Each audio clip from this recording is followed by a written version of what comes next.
Well, good morning, Sigma race fans. We come at you live here today from Mallory Park Speedway. And this is in Britain, so it's kind of a unique spectacle on its own tonight. I gotta retrain my brain here. It's not a night. Today, we've got James here in the booth with us. Hey, y'all. And this is going to be a barn burner, isn't it, James?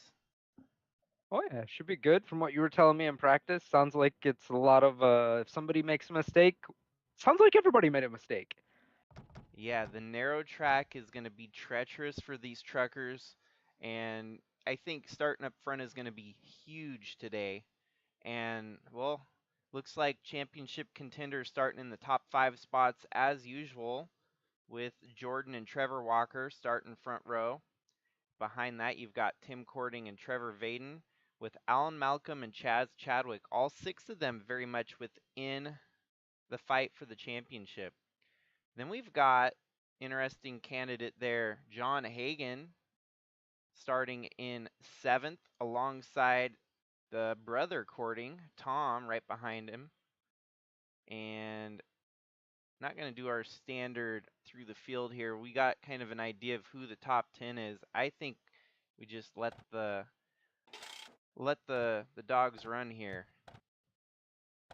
Maybe we should cover some of our more active people, I guess, highlight throughout the field.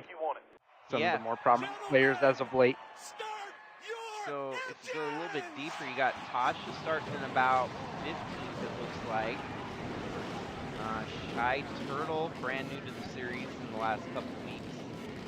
Starting mid-pack there. Honestly, you're looking at about the danger zone right here. This mid-pack area, if your chaser starting this deep, it's gonna be a tough first lap, and I think that's where we're gonna keep our cameras focused on, is that mid-pack for now. Because I don't anticipate it getting much more than a lap in without a caution. And with me, you not being able to screen share with me, Jacob, that's left me a bit of a window for some playtime while I fly slightly blind. Should I tell the people what I'm up to over here? Sure, if you want. It looks like we're already into that first wreck. I saw that. And unfortunately, it's not much better on the frame rate side of things, as now tanked below 5 frames per second. But I think once the wrecking gets out of the way, we can maybe... yeah, I'd say that's our big one of the race already, right off the rip here. Yeah, I knew this was going to happen. I just didn't know how bad it was going to be. Well, and I think the frustrating thing is we were checking everything before we started, and it felt like it was going to be better than this. Well, and that was before you had 42 trucks all on the field at once. So the one thing we can highlight here is who is safe from the first wreck of the race. And your top 3, Trevor Walker, Trevor Vaden, 1, 2, Chaz Chadwick 3rd, Jordan Walker 4th, and Tom Cording 5th. Looks like Tim Cording gets shuffled backwards here to 7th. Everyone's going to take this opportunity now to make a pit stop under the first caution of the race. Let's see if we can even get an inkling of an idea of what happened going into turn 1. Obviously, the hazards are the glitches there. Yeah, and truck wrecks and other truck wrecks, just very topsy-turvy first turn of this race.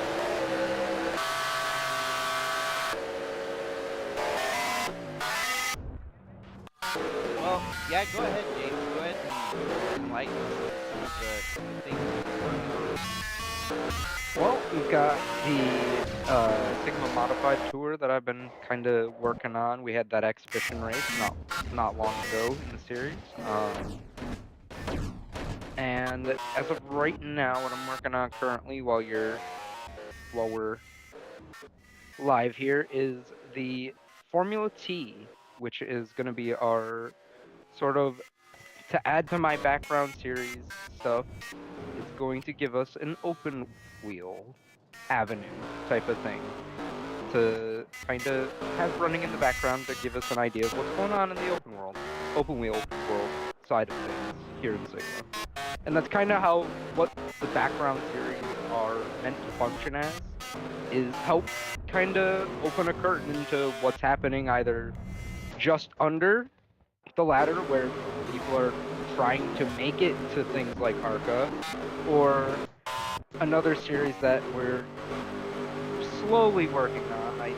You and I still have some stuff to iron out before this third one is fully recognized, and that being, we haven't really come up with a name for it yet, but it's going to be sports car racing.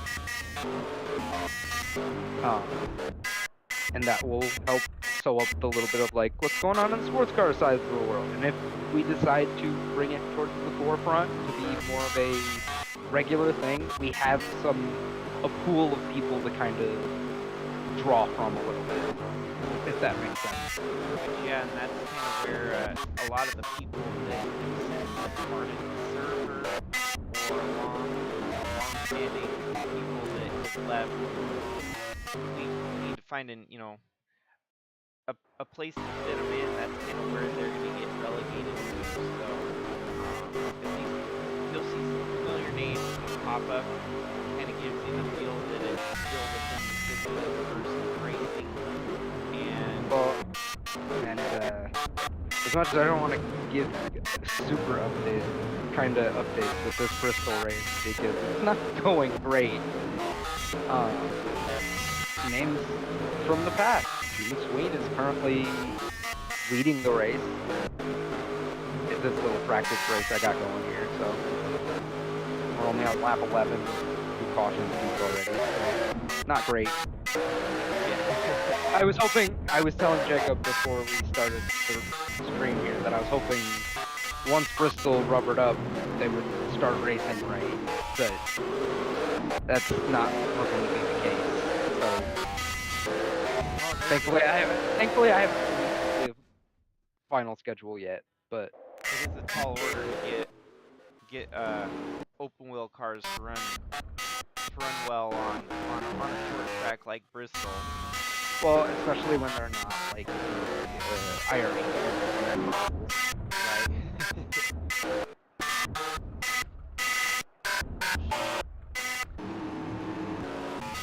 Caution again. Ooh, and it's a parking lot. Ooh, Tim Cording was in it. Oh, there's a flipper. Yeah, this is one of those tracks that was gonna be a wild card, and it's looking. That is a parking lot, my friend. So where did the initial caution?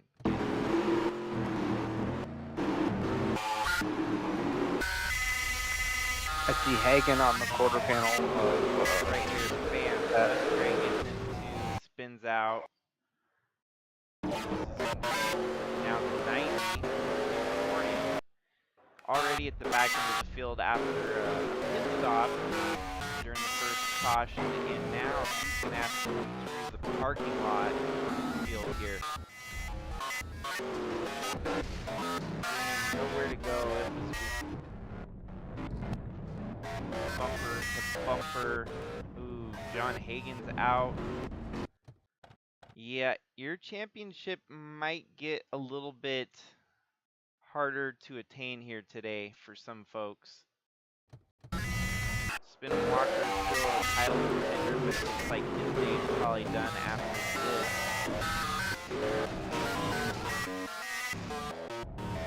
Doesn't look like Tim got utterly destroyed in that, but much like you just had a parking lot, I too have a parking lot. Sorry, we just went green. Anyways, I was going to say, it doesn't look like Tim Corden got all that much damage out of that deal. It just looks like he got slowed down out of it, at Ooh, least from what I can see on my end. Jordan Walker was involved in that. Another big perennial title contender here. Kind of missed that at first, but Jordan was in the midst of it.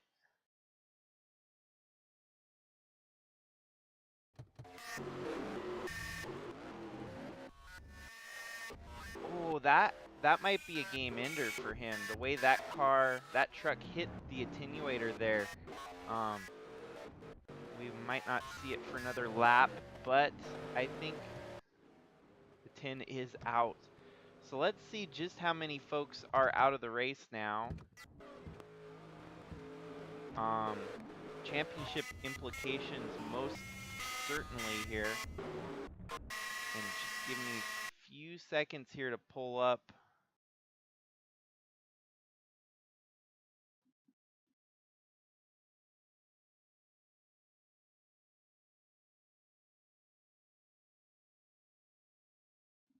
Okay, so Jordan Walker he's the trail behind his brother Trevor for the overall points lead. Trevor Walker at 279, Jordan Walker at 262. With Trevor Walker still out there running, Trevor Vaden still out there running, it looks like Jordan Walker could fall pretty far out of contention here for this championship as long as his brother's still out there running. Out of the race, you've got the 13 of Ant Meepers, the 05 of Adam Cruz, the 69 of Braden Hunt, the 7 of Spinham Walker, the 56 of Andre Stefan, the 81 of John Hagen, 87 of Al Bunch, 74 of Andrew Moger, the 3 of Ralph Oberstadt, and the list continues. Tim Cording, unfortunately knocked out with the damage sustained there. Dave Steele Jr., Jordan Walker, and Alan Malcolm. So there's about 5 chase contenders out of the race here already.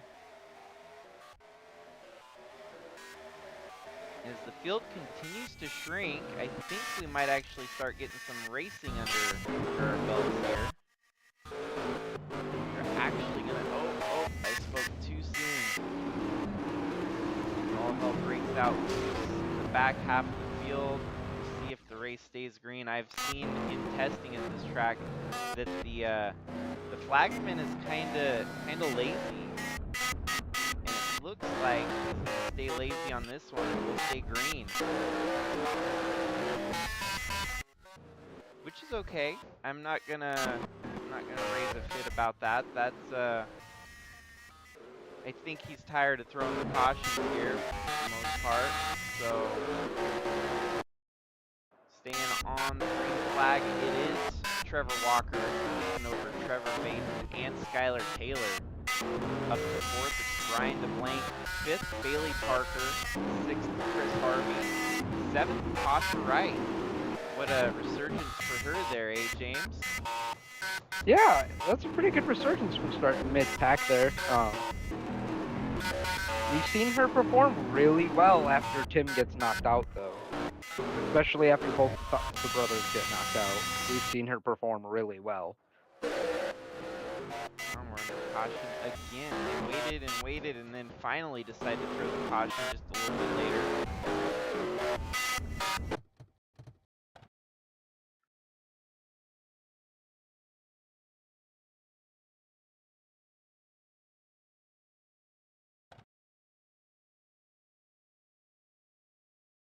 Oh, it was the 17 on the front stretch here that was spun out by the 93 Campy Ball.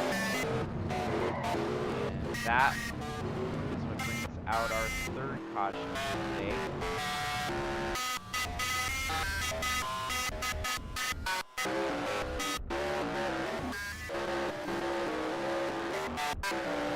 Well, let's take a minute to recover here and recoup. As all the chaos has kind of subsided. I think should be getting back to racing here without all this crazy carnage. Wave around to the 50 here.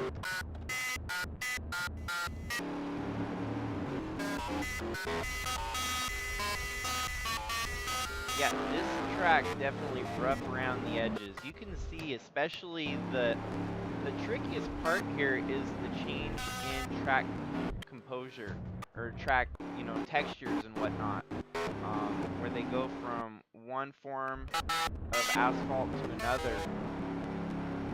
I think it's probably what's thrown everyone such a curveball here today. They get loose, they get crazy, they get wild, and the only thing I can think is that possibly this track is designed to be a road course, but they chopped out part of it to make an oval. Is what it seems like. It's like right there you got that right-hander, which I'm assuming is part of the road course or part of a road course. Or It could. The road course could make into an oval as well. That's possible. And see the different textures there. Obviously throw them for a curveball. They get loose, they get out of control, and now we've got a different lineup again. A lot of drivers deciding to pit under this caution, relegating them backwards. It looks like our new leader might be the 95 Walkner here. Trevor Vaden and Trevor Walker both pit, fall into the back. Chad Chadwick, James Gunner, Harvey.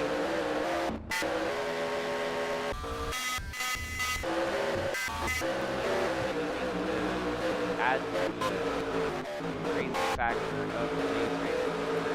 Trevor Walker. Did Walker have a mistake or?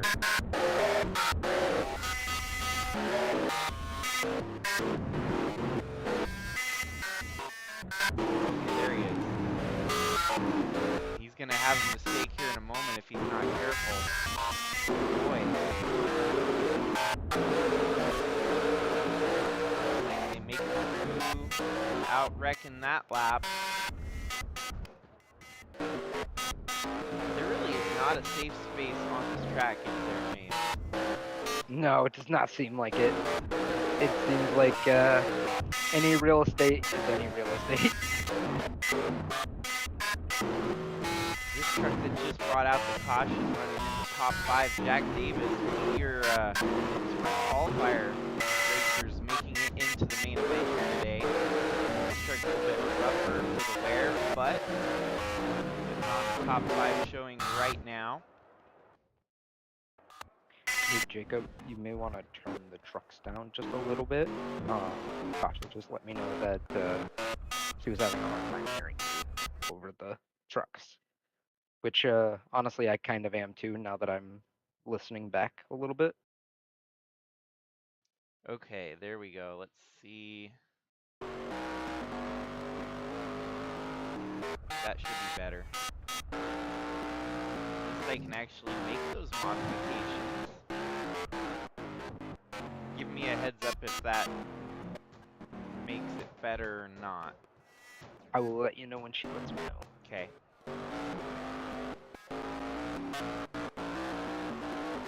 So, your leader is 93 of Alex Sampital, who is sitting in 7th in the points, 166 points with 150 points, yet still a pain.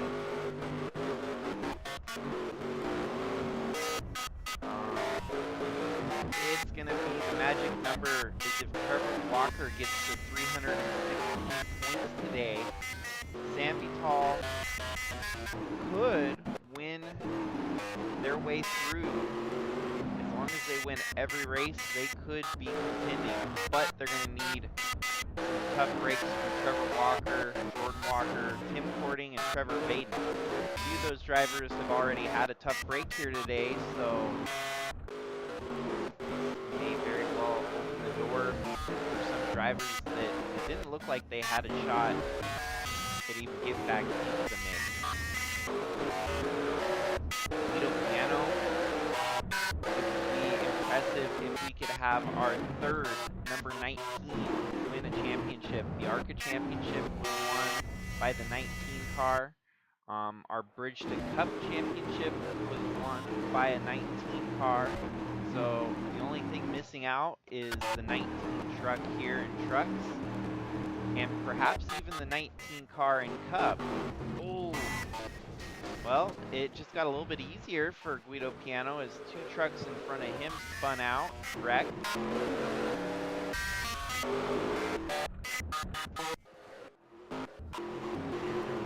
else that must have lost. It looks like maybe Tom Cording. Tail trailing the rest of the field here.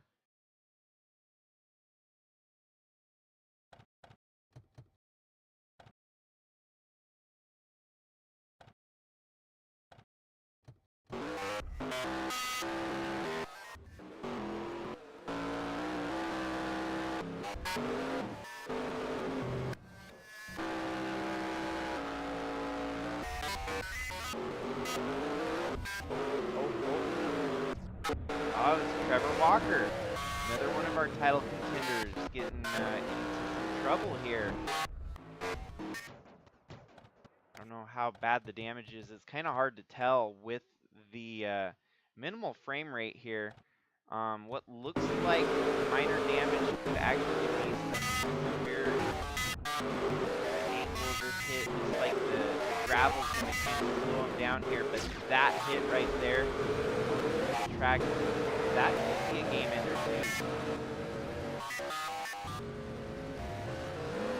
We'll have to wait and see if he reaches the same fate as his brother George Walker and having to retire here today.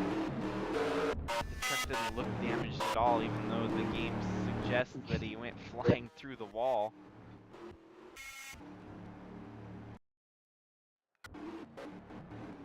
You can see the damage after the fact now, at least. That And these are the things with the injury system next year that I'm talking about, where it's like, no, he doesn't need to be injured there because it said he drove through it though. Yeah, but he has he doesn't have damage showing that he drove through it like that. He's fine. He drove it off.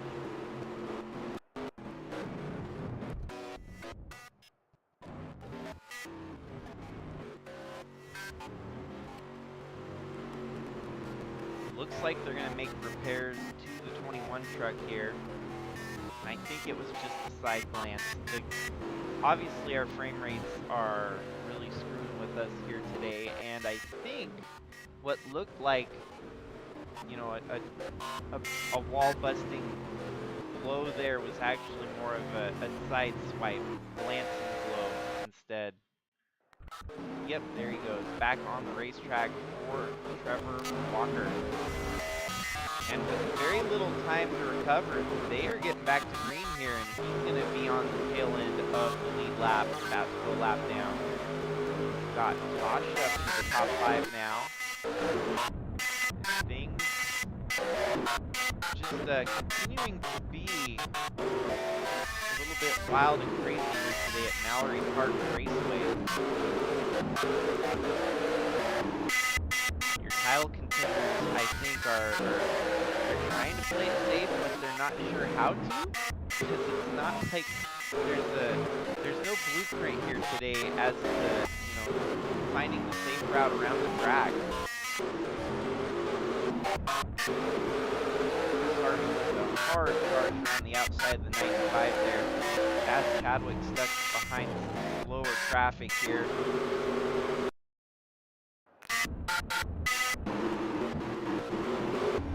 Apart from the glitches, what would you say on the race product that we have on track at this particular venue, James? I don't think it's too bad. I think they just need to get settled in, and once they're settled in, they're fine. But other than that, I think it's a really good product once everybody gets settled in. It's been very tight track. I mean, it's narrow. This might even be more narrow than New Hampshire. Some of the tracks that have very narrow. Well, New Hampshire's a bad example. Let's say Bristol. I don't know. It's a very narrow track here.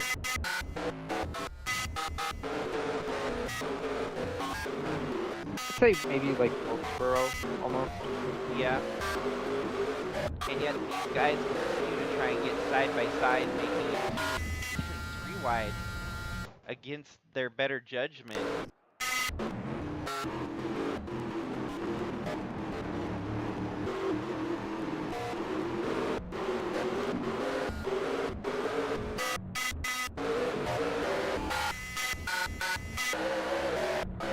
Now it looks like things have settled into a bit of a run here.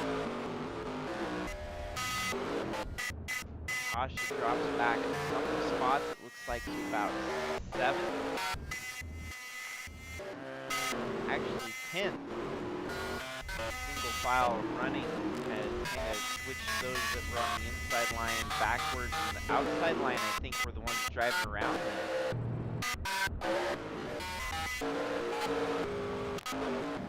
James Gunner and Zach Lagoon both in the championship chase. Zach Lagoon, unfortunately, is eliminated from taking the title this season. And behind him, James Gunner has dropped to 13th in the points. He's also eliminated. Figuratively speaking, though, Jacob, I know we're on round 8 and 9 of this championship, but figuratively speaking, if something bad were to happen to our top 3, who have basically run away with it, let's be real, could those people towards the back, if those guys towards the front all have bad races like Tim and Walker already have, could a few of them towards like the middle potentially, if they have a good run here, maybe even win, put themselves for round 9 back into the fight? Definitely. No. Or even when we roll into the finale after these last 2 rounds, we could see Walker and Cording again in round 9 of this championship get wrecked out again, and again the same person potentially have a really good result. Well, there's another title contender getting mixed up in something not of their doing. The 17 of Jack Davis, almost in the exact same spot he got spun out earlier, gets spun out yet again. This time by Shy Turtle. I think this is going to put the 17 in the garage. And Vaden hit so hard there. That's going to be into the day for another title contender, Trevor Ventures, who is 4th in the points. So yeah, no, I exactly agree with what you're saying. It's gonna make this title championship tighten up, and you're gonna see some folks that may not have had a chance rolling into today near as much leave with a bit more of a chance by the end of today.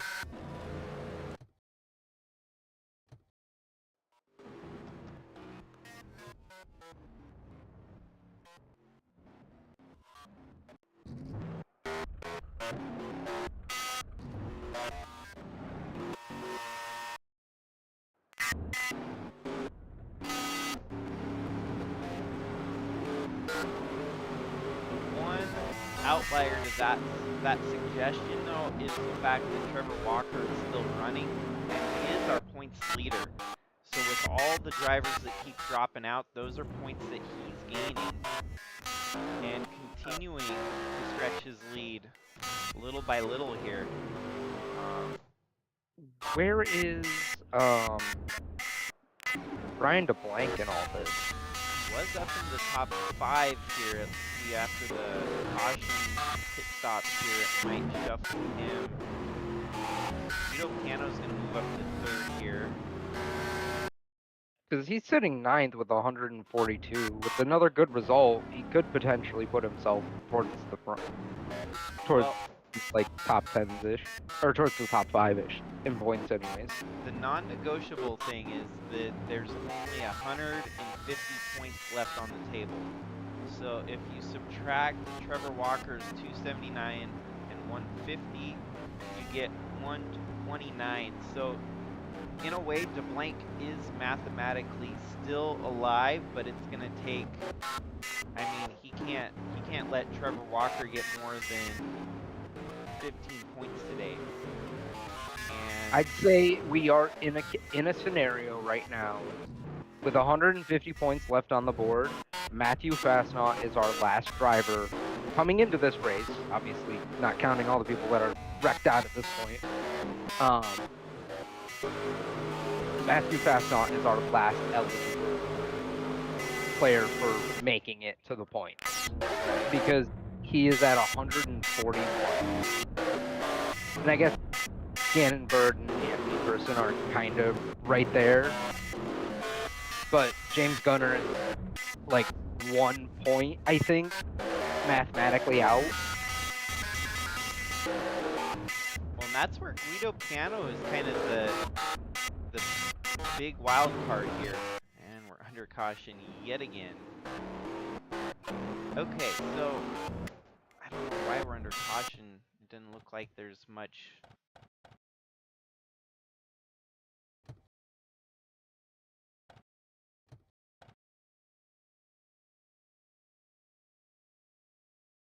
The green flag's waving there.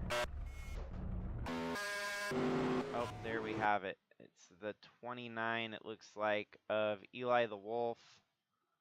The 45 of Skylar Taylor. She's up in the tire barrier. Another tumbler. We've seen a lot of tumblers here today already. Man.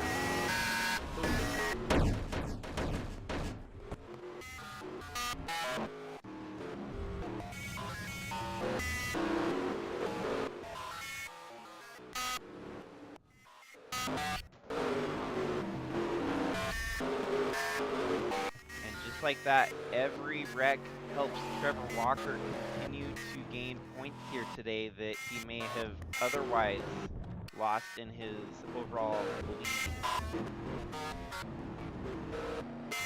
If he can get going green, the laps will click by off pretty quickly. They're running about 30-second laps, so the laps here are quick, but the cautions just they just drag it on a little bit longer each time.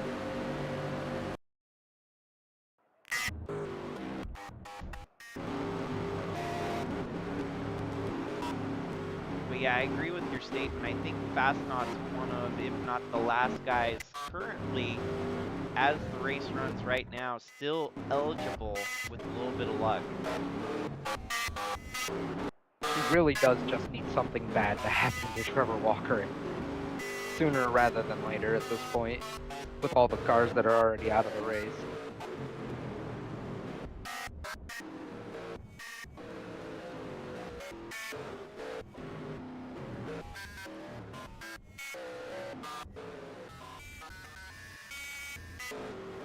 And making a pit stop here may not be a bad swing to get some fresh tires on there and try to come from the back with fresh tires. I wouldn't want to put myself in the back though with all the, at least if you're far enough back, you can kind of slow down and avoid the wrecks. That's what we've seen with Trevor Walker run at the back so often as he has here these last couple restarts. That might be a game plan too, just fall to the back, let all the crazies wreck themselves out, pick them off one by one, and voila, you have survived the race and you're running for a win in the closing stanza of the race, so who knows. Yeah, look at the I was just going to say, to answer my question from earlier, he's sitting fourth right now.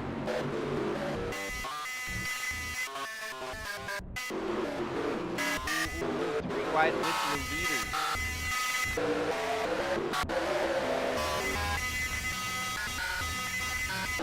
That settle down. At least it looks like it could have been chaos, but Bradley Green is in trouble here if the game gives us a quick break. Wow, they are racing hard. Guido Piano had to let out of the gas there. It looks like Brian DeBlanc going to the lead. Still 3 wide, 4 positions throughout your lead group here. Guido is struggling, gets pushed into the grass there. Blank is your driver with the fastest lap, so that's an impressive run for DeBlanc. Oh! Title contender gets wrecked out here. It's going to be Guido Piano tumbling. 77 of Lynn Farrell as well. We're under caution yet again. Brian DeBlanc counting his lucky stars that he was able to get out to the lead there and away from the crazies. It was a progressive decline there for Guido Piano as he kept getting kind of knocked back one by one here.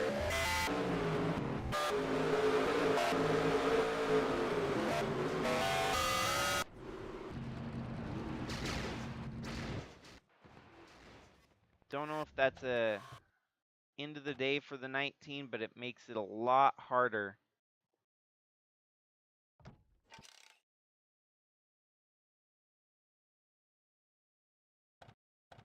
So heartbreak for Guido Piano.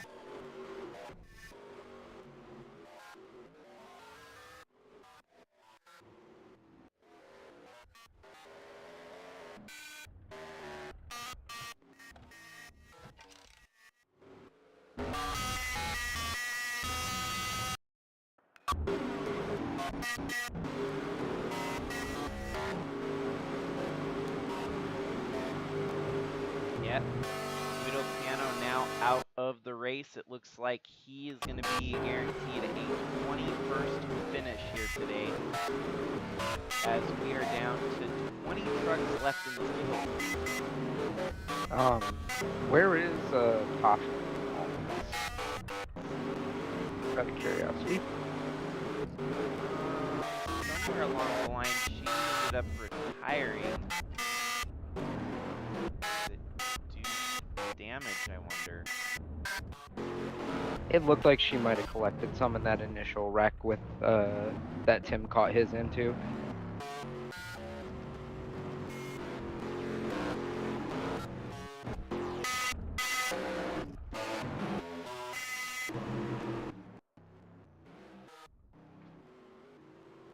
I do want to make a note of the trucks that are still just kind of limping around out there with that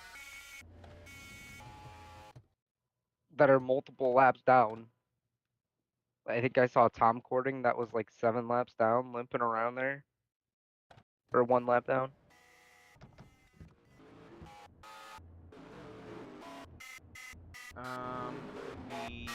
Yeah, 50 is 1 lap down in 16th. So, heck, Guido Piano, even with a 21st, that ain't terrible points, Dave, but in the grand scheme of the championship battle, not gonna be good enough.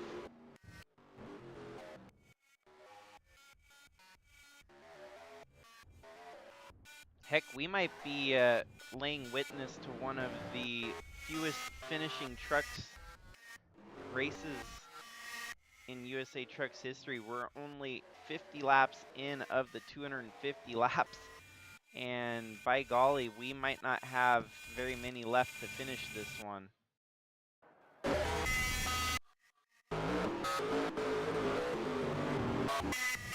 Trevor Walker's still alive, still fighting, still fending off a very, very angry hornet's nest of drivers around him.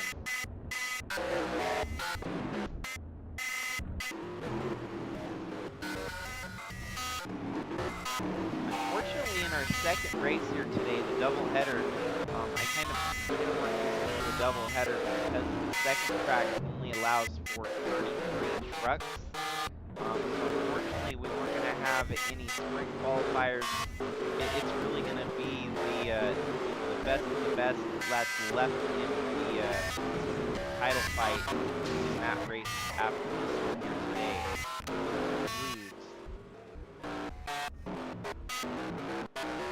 Another wreck.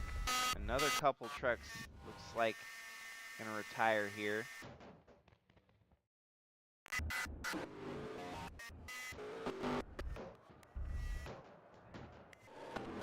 At this point, I'm rooting for all trucks to fall out. It would be a weird race if we can't even go the full distance.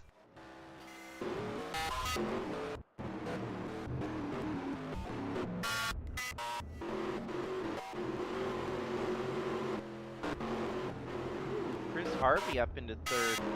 See, I feel like this race right here could be a feel-good story for any of our drivers that have not yet won the season. There's a few opportunities for that to happen here with Chris Harvey, Eli the Wolf in fifth. We still have some title contenders though. Brian DeBlanc, Alex Sanvital. If I'm not mistaken, DeBlanc made it in on points, so I don't think he's won yet this season. Definitely hungry to get a win before the season concludes here.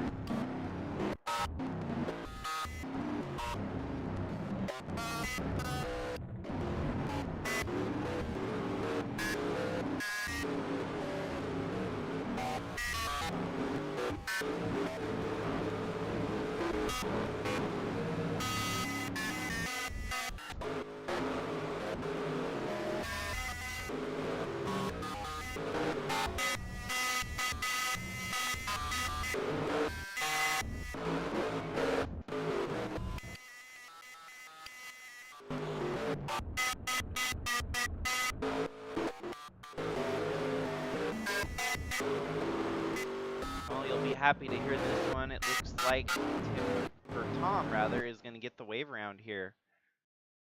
Oh wait, we make the stop. Unfortunately, it's going to be a little too late for the wave round. I was almost there.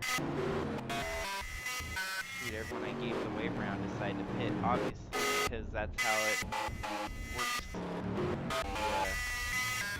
The lap traffic pits the next lap. Well, I tried. Unfortunately, that backfired, but we'll just be trapped a lap down still. Means they got their own race to fight for.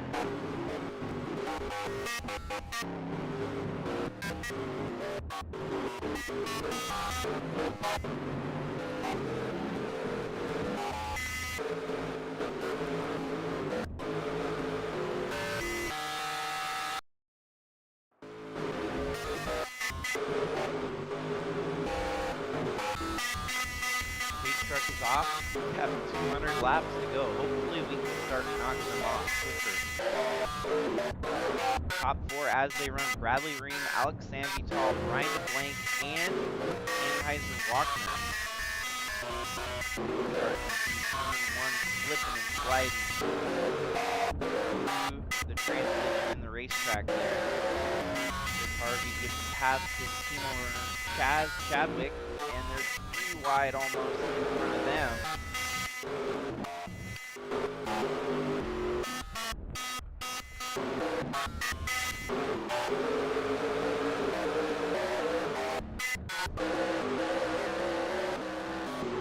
And another caution, another break in the racing action.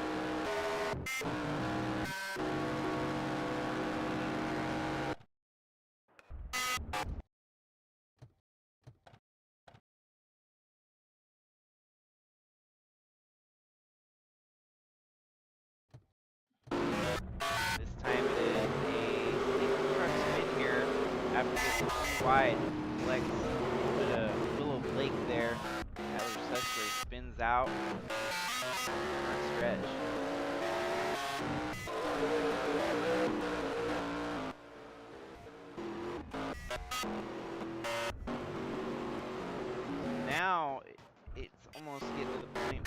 have too many offenders, we're gonna keep our eyes on that because we need to get some racing in the books here.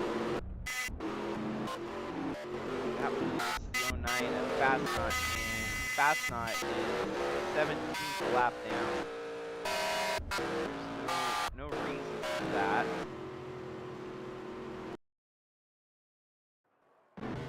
Actually, I just saw his name float by on the ticker. He is 2 laps down. Even worse.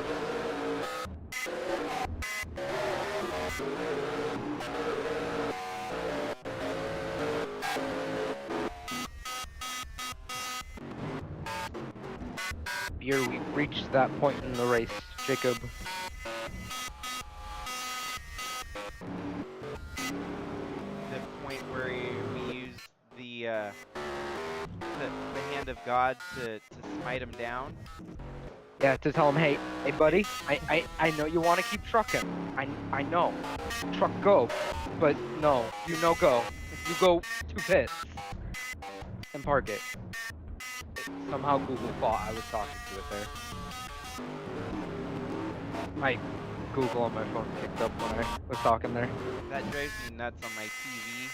I could have a normal conversation and it thinks I'm saying big speed, but it didn't say it was K at the front, or else it would have actually listened to me there.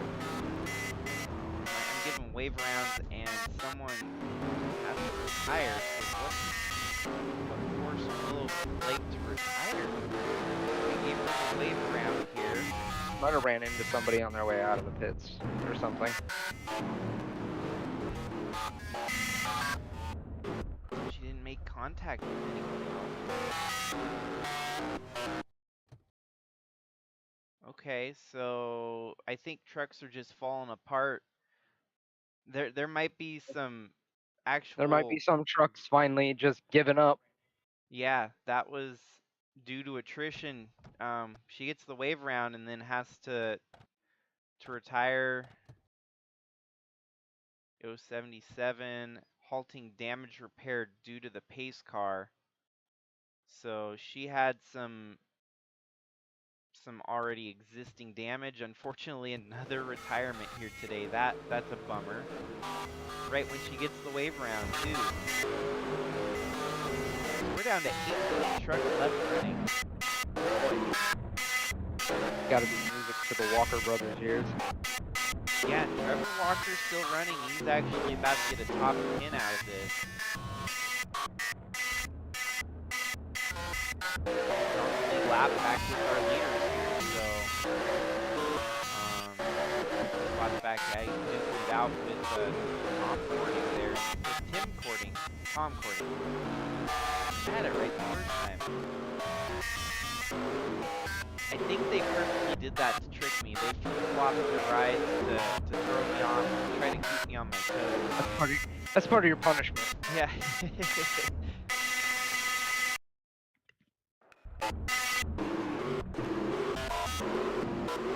Yeah, so now Tom back on the lead lap fighting for position. Unfortunately, he's not a title contender, but he can try to help his brother Tim and keeping those points away from Trevor Walker here. Oh no, the blank makes a mistake, gets shuffled backwards here. Now it's 3 wide for position between 11th, 12th, and 13th. Trevor Walker seals the deal, securing 11th there.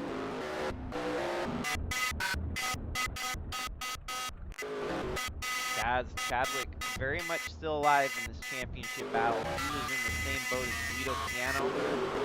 Now that Guido Piano is out, Chadwick hoping to secure points up against the competition here.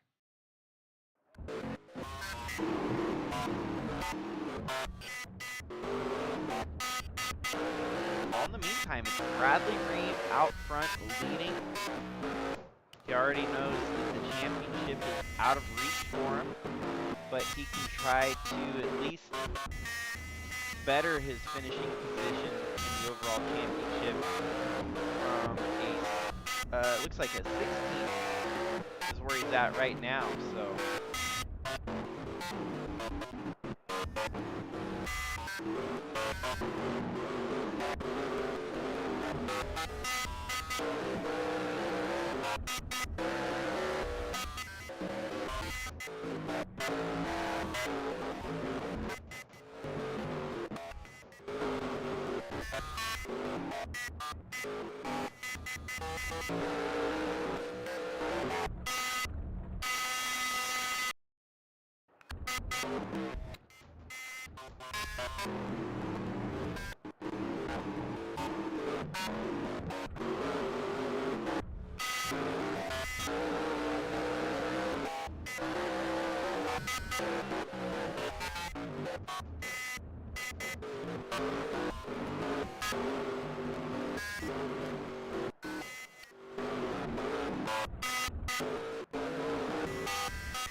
I feel like now that we've made a few laps here, wouldn't be a bad time to do a little bit of a who's alive. I'm sorry, I had a phone call there I had to take. Oh no, you were good. I just started talking. We're fine. Let me go right. I said now that we had a green flag run, it feels like a good time to do a who's alive. Who's alive check. Right? Yeah, so, write this down real quick.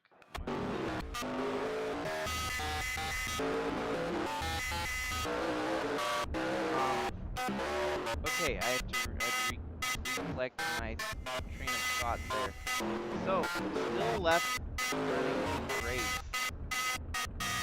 2 laps down, you've got Tyler Cesare 3 laps down, looking it out with a pair of drivers that are 2 laps down there, Matthew Fastnot and Lynn Farrell. In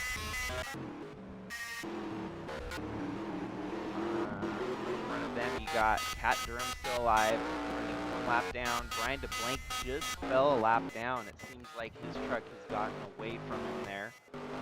Tom Cording in 13th, David Bird in 12th, and Trevor Walker in 11th.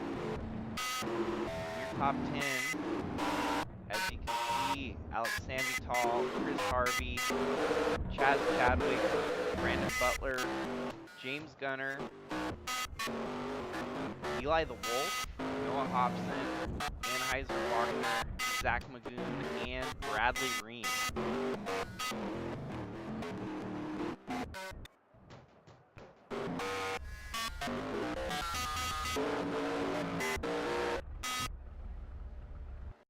Just unfortunately, our frames have not cleaned up here. It's okay. There might be a couple things I can invest in during the off season to make our streams run a little bit smoother here.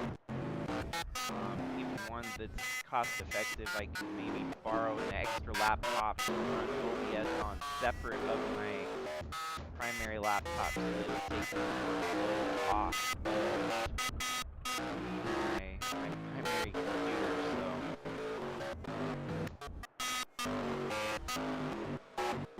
No, it's nice that we actually finally got into a bit of a green flag run here finally, James. Yeah, and I've even moved on from Bristol, and I'm having a nice race over here. So, I'm having a nice Formula T test race over here.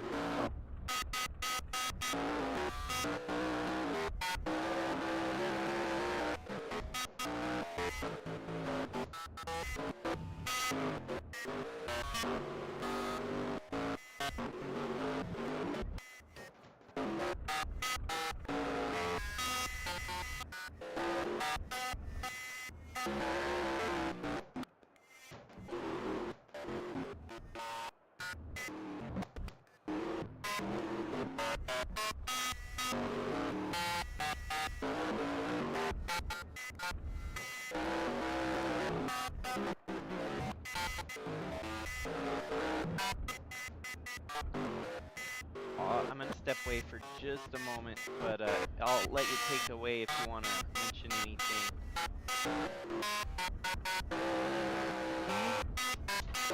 I guess I'll take this moment to... I actually have nothing to talk about right now. Enjoy the race. Sights and sounds of the trucks.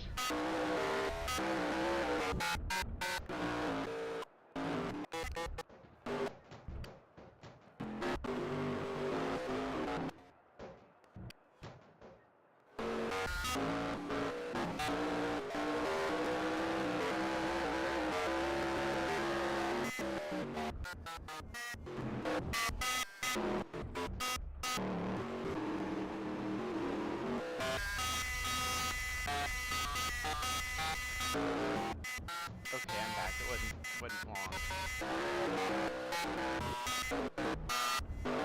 Okay, so settled in for the long haul here. We'll have a 175 laps to go. We have 18 trucks left running, 12 of which are on the lead lap.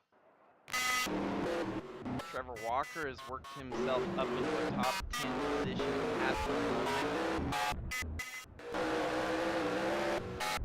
Obviously, the points are going to be the big question here. We won't know the grand total until both races are finished here today. 250 laps here. Of course, it's going to take a little bit longer than the 250 laps on a half-mile short track to follow this one.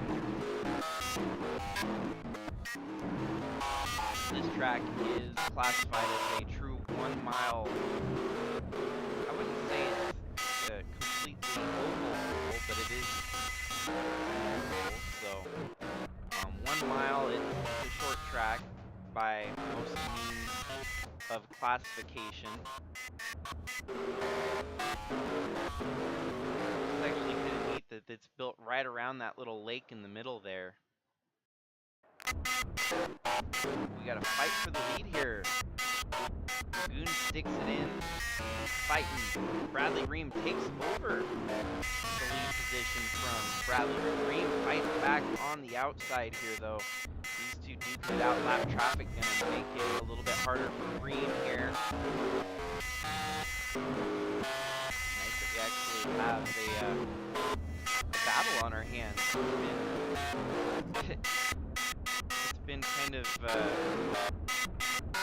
hard to see a race break out here today with all the crashes and chaos, but now we've actually got a race on our hands.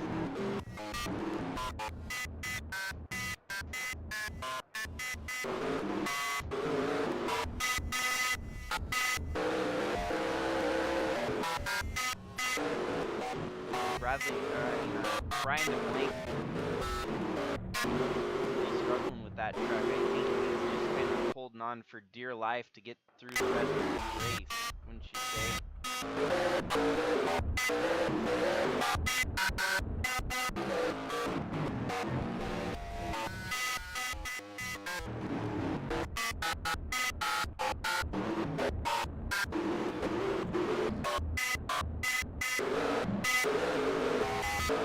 That opens the field for Bradley Ream to stretch it out here. Zach Magoon in second. Anheuser-Wagner third. Now Noah Hobson third. Anheuser-Wagner fourth.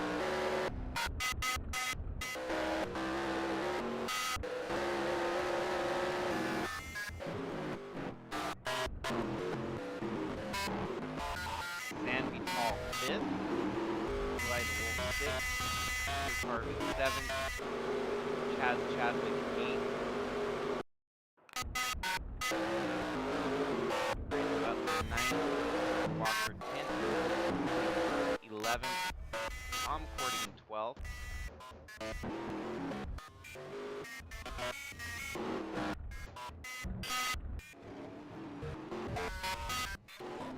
Bradley Ream really stretching out that lead now.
There's some trouble right there at 51.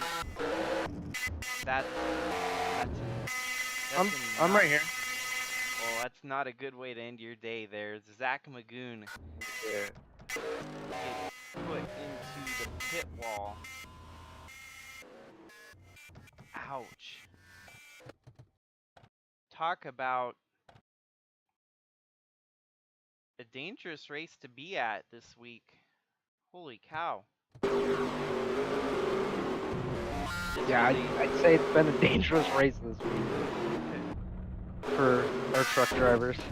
Dang.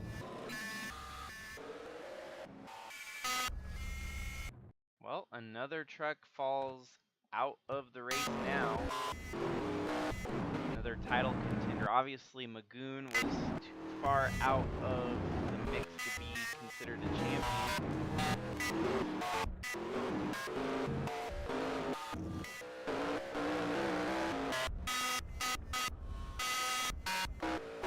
You'll know by the end of today who's going to be fighting for the overall championship in a week's time at Ricky Raceway for the title.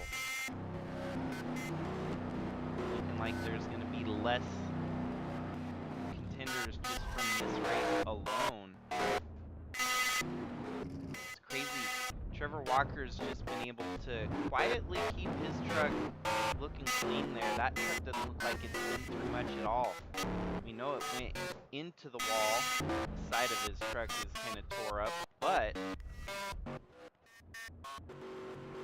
the rest of the structure on that 21 looks clean.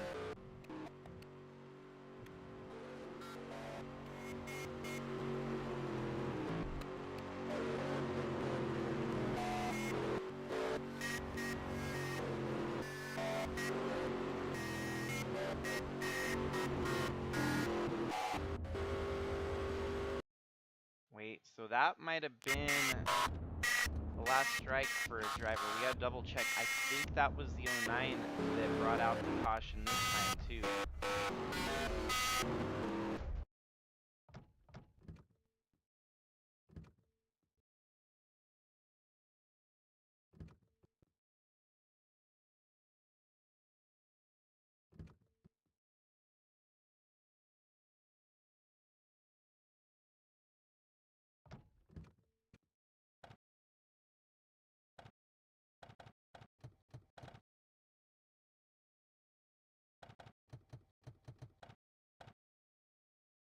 No, maybe not. I'm just remembering about 51.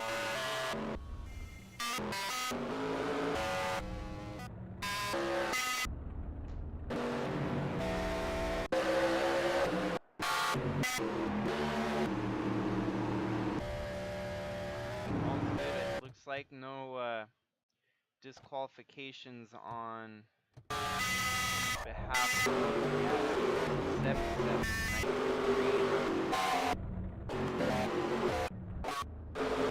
I can't really blame anyone on that because that was just one of those racing scenarios that panned out there.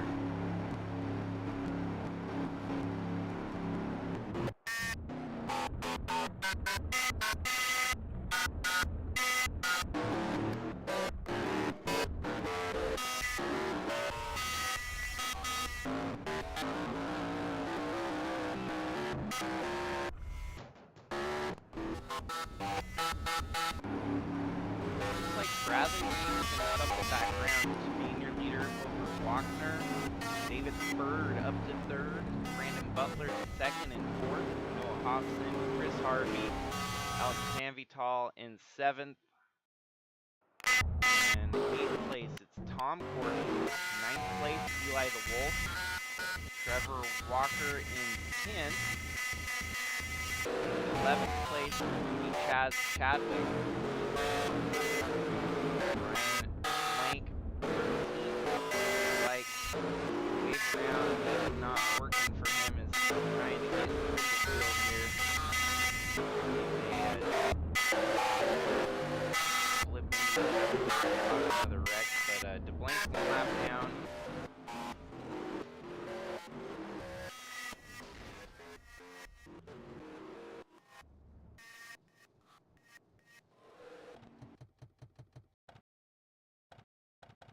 '77 tries to go for the road course off the track.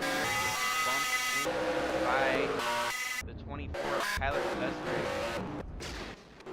Man, what a tough way to go there, too. So many tough outs here today.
Bowser Walkner now taking over Noah Hobson. 2015. Bradley Green, Brandon Butler the second, and Chris Harvey are top 5.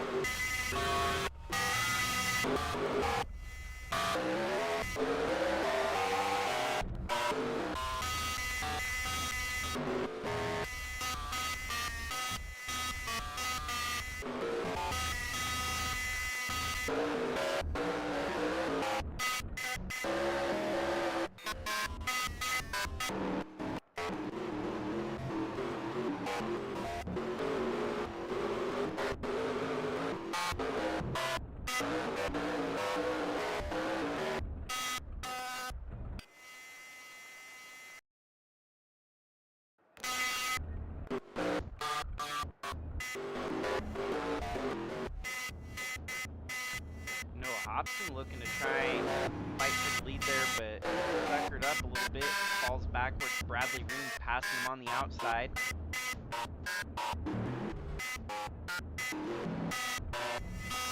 Green fighting, not been able to close the door yet. Still serve there, but now the 40 gets the position. Closes the door, sits in second with 105 laps to go. 155 laps to go. Yeah, that's right. 105 laps to go. Sure feels like it should be 105 laps left in this one. Yeah, it feels like a long race.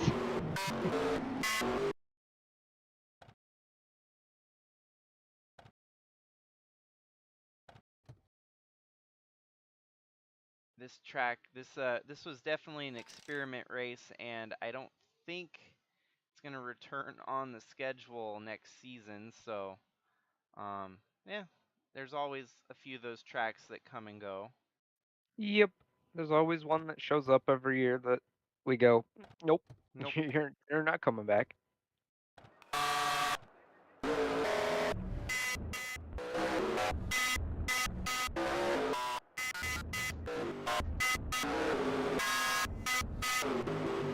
That's where this kind of come down as being one of those races that want to win, because you can say that you won the one race that was hosted at the venue.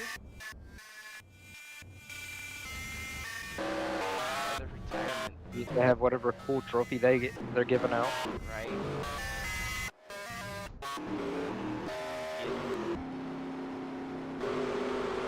Into a bit of a kerfluffle here.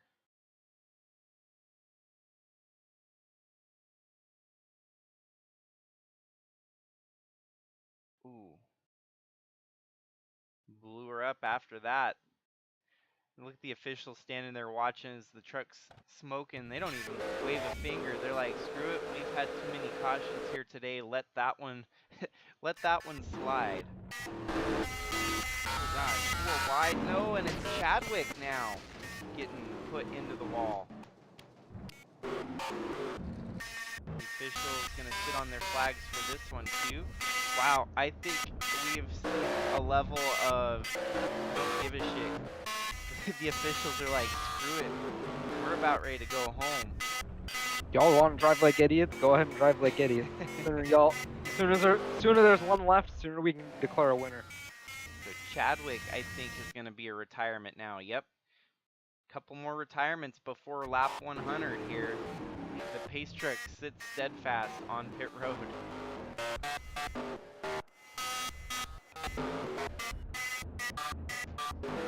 Still, the one that has not retired, Trevor Walker, sitting in the top 10. Gonna seal the deal as he continues to grow that points lead with everyone else competing against him, having a bad day here today. Looks like the first he can finish potentially is about 15 or 14, depending on whether or not we get another retirement out of Chaz Chadwick there.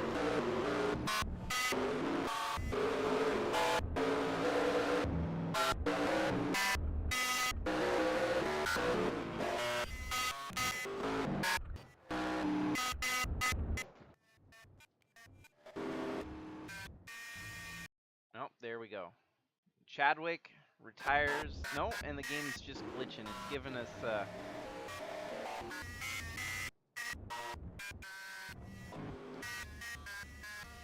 it can't seem to make up its mind at the moment as Chadwick continues to sit on pit road here. Perhaps making some repairs to that truck that he's done. I'm surprised that there are repairable damage on that truck. There we go, out with the accident. So that leaves us with 14 trucks left running.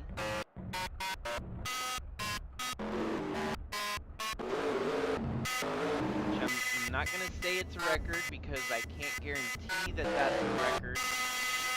But I guess since we have quite a kind of a run going here, maybe I'll do some digging real quick.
Right back, Jacob.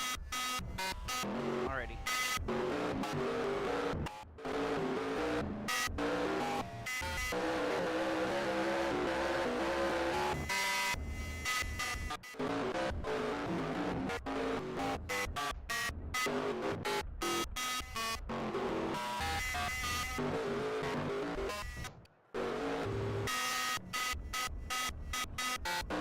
Okay, so far from what I can see, the record would be 12 trucks left running at the end of a race. We had seen that back in 2022 at Bullet Superspeedway. We're eking ever closer to that record being broken if we have more than 2 trucks fall out of this one in the closing half.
record could be set here today.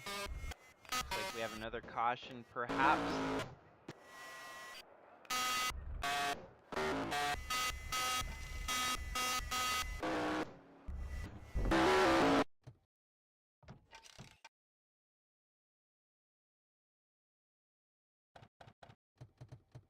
And it's the 50 of Tom Cording getting spun by the 24 of Tyler Sestre.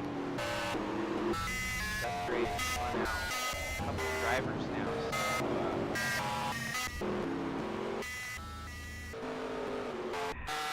give him, we're going to at least black flag him as a penalty here, is the first warning.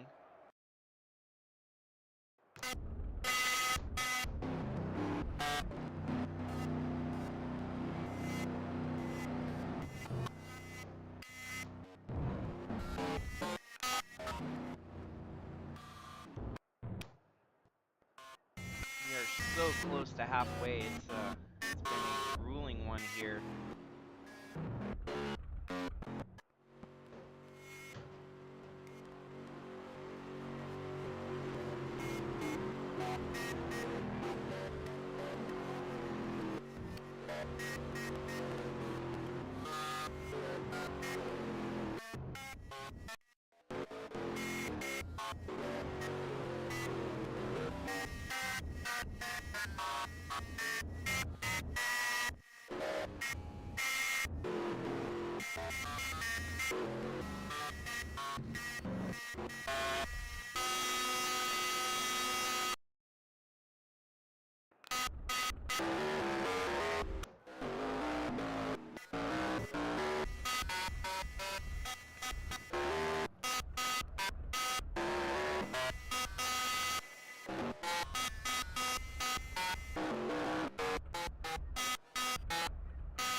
So it reset here for another late race restart after 114 laps are in the books. It's going to be Bradley Ream leading them to the restart alongside Anheuser Walkener, Eli the Wolf, Brandon Butler the second.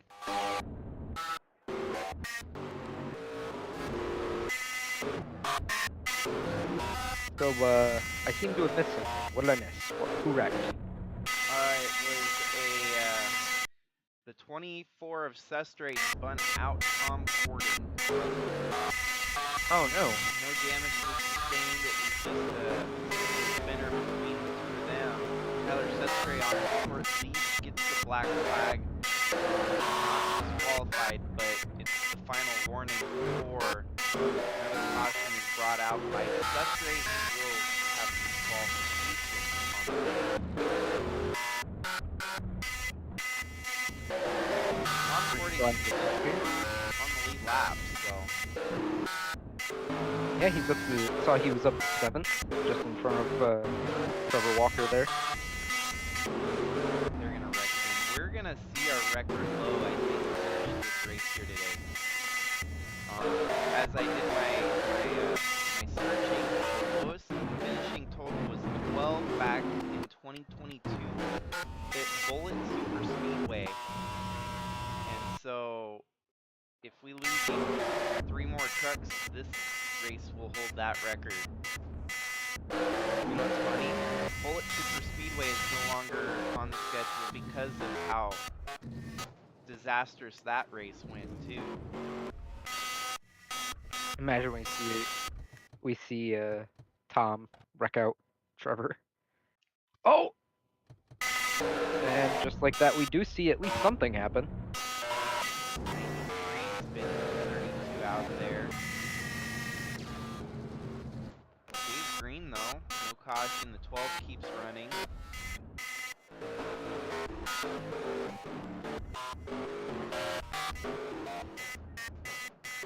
Might be a easy one for Bradley Ream if they just keep wrecking behind him. Pick them off one by one, keeping that lead out front.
David Bird with the top 10 run so far. That's an impressive one for him. See, the folks, everyone has some form of damage except for, looks like our leader, except Bradley Ream and maybe Noah Hobson here in the 15. Hobson trying to rough it up there with Walkner in the 95 in front of him.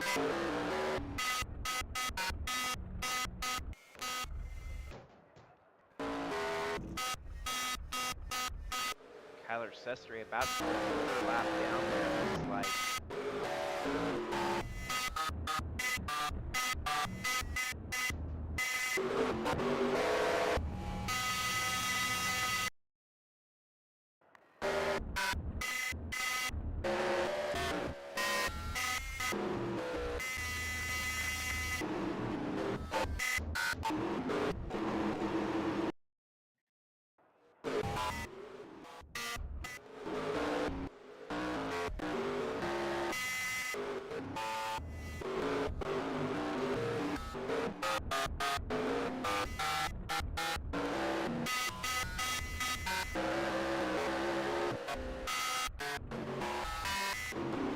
So close to halfway.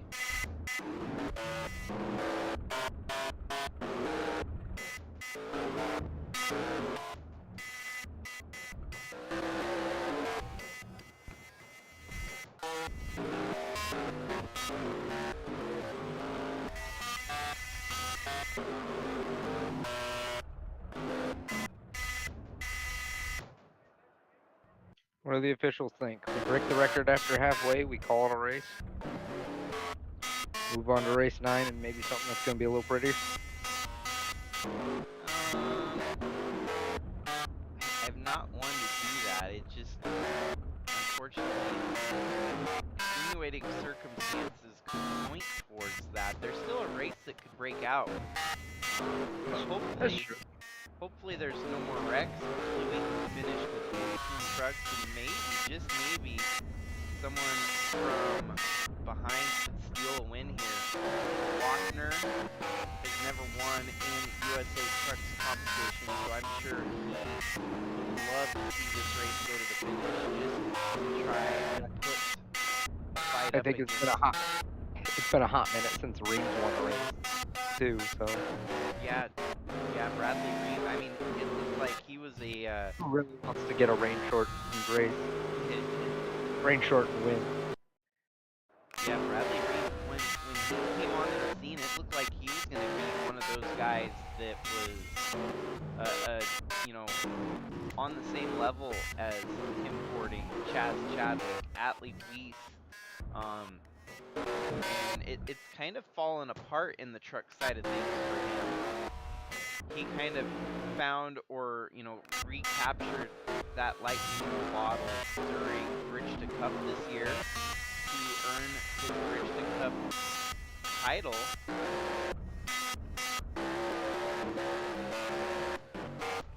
So it's Yeah, gonna but be, other than that, he's been pretty quiet the last year.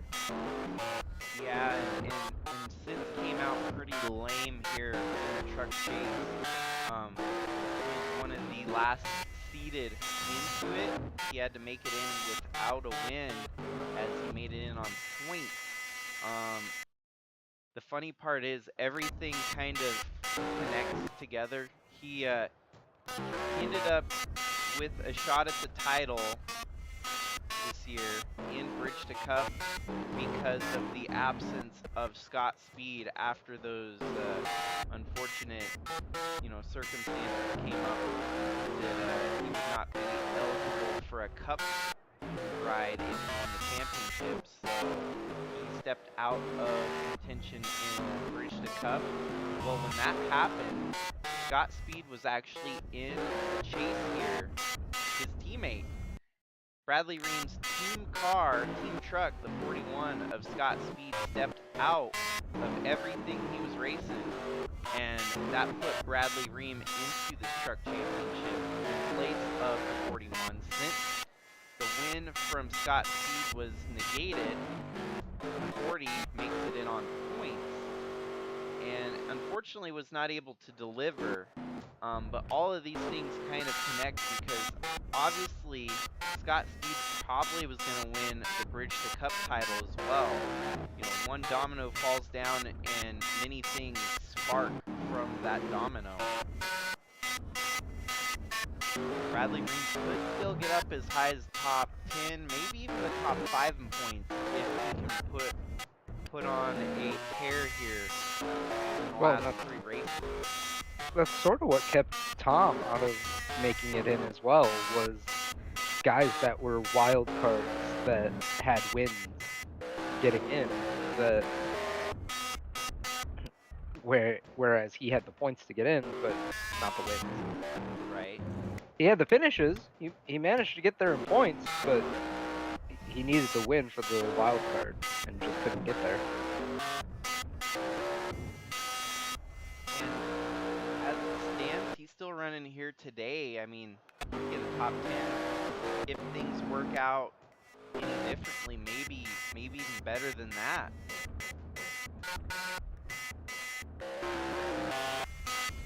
Currently running in 10th, right at the back of the lead pack. Then you've got Link 2 laps down in 11th. Tyler Sestre 3 laps down in 12th. James Gunner 3 laps down in 13th. And Matthew Fastnot 5 laps down in 14th.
Yet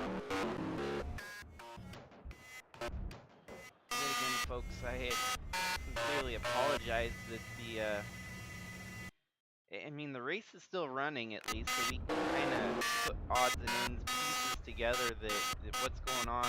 We're trying our best to at least deliver results as they come through the hazy, cloudy coverage here. Another record, like the 85 of DeBlanc perhaps. No caution still. The game seems to be siding with us, giving us some easy breaks here. Not throwing the caution for every single wreck. Brian DeBlanc goes for a spin. I think in the 96. Dang, that's a tough break. David Bird was having such a good run. Fortunately, connects with Brian DeBlanc. Both of them, their days should be done after that. There we go. Brand new record in USA Trucks history, as we're only going to have 12 trucks left running at the conclusion of this one. So with everything, I mean, obviously there's some perks or highlights that we can draw from this. That there's obviously a record, not a record you want to boast, but it's still a record nonetheless. It's kind of like the record for most amount of cautions. I think it's a spectacle in its own, like throwing a perfect game or watching a no-hitter. That this could, go down in the record books as one of those obscure records that may never be obtained ever again. It's one of those you don't want to see. You want to see some wrecks, but you don't want to see everybody pile in. Right. Yep, accident 96 and the 85. So 2 more retirements. And no cautions for that wreck. Obviously off the racing line that things stay green.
Well, we could even blow that record out of the water if we keep seeing like onesie twosies falling out of here.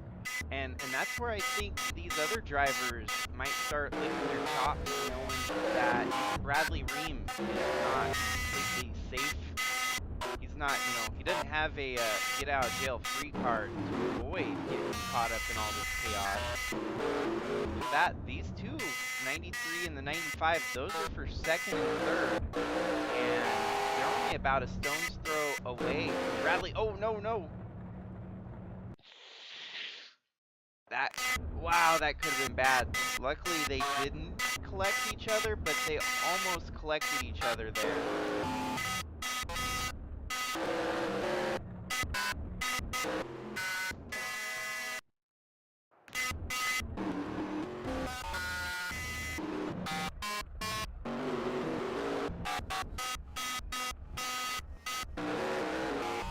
Sorry, I stepped away for a second. Drink. Almost had another wreck. I mean, that I saw that.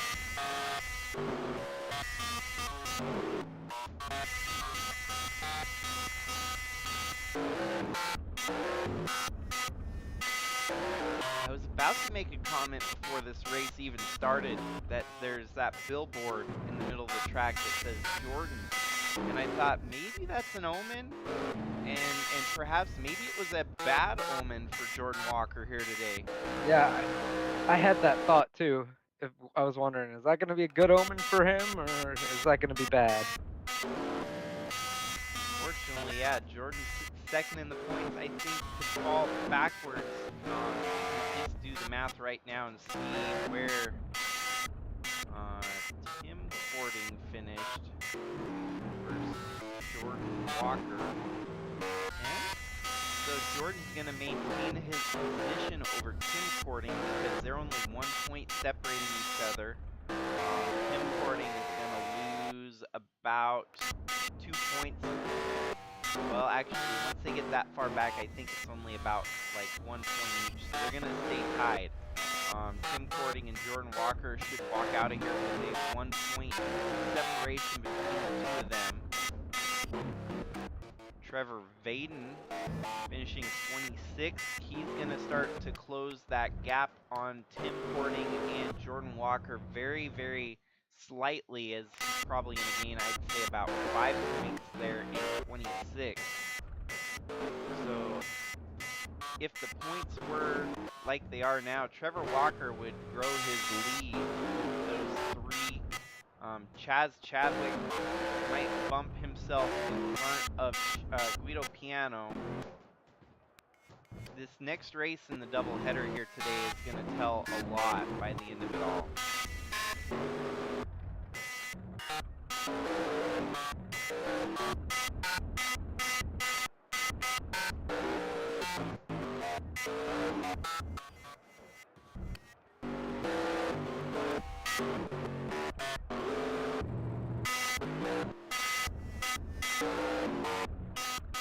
Feels like the Truck Championship never disappoints.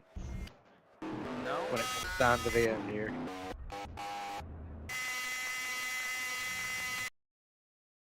Because it feels like the rate we're going, round 9, we're going to see Trevor Walker get wrecked out and everybody else have mixed races. Right. To close the gap even more again.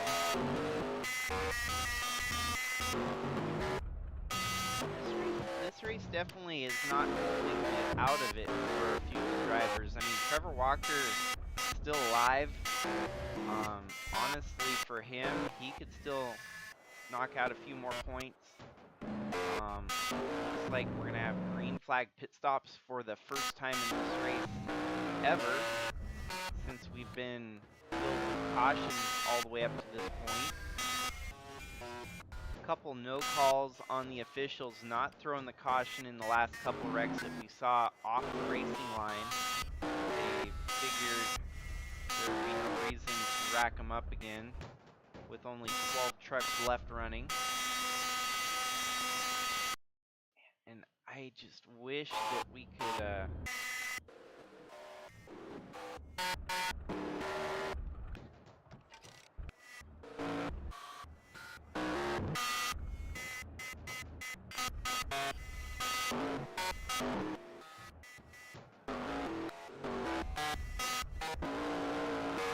about as I anticipated for my first screen with 3 screens hooked up.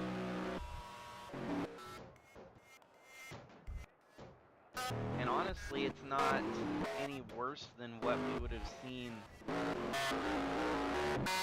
in other occasions that I mean, there's been times where I've had to unplug my Stream Deck and I just haven't done that yet. Which, if I did that, it might help a little bit.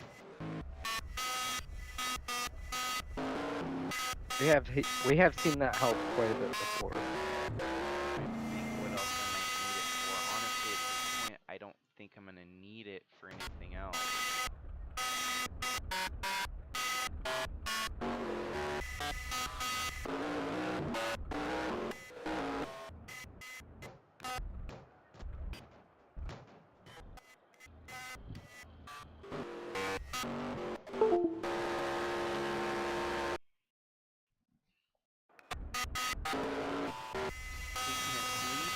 Obtain 10 frames per second, I think we can make it a little quicker through this race.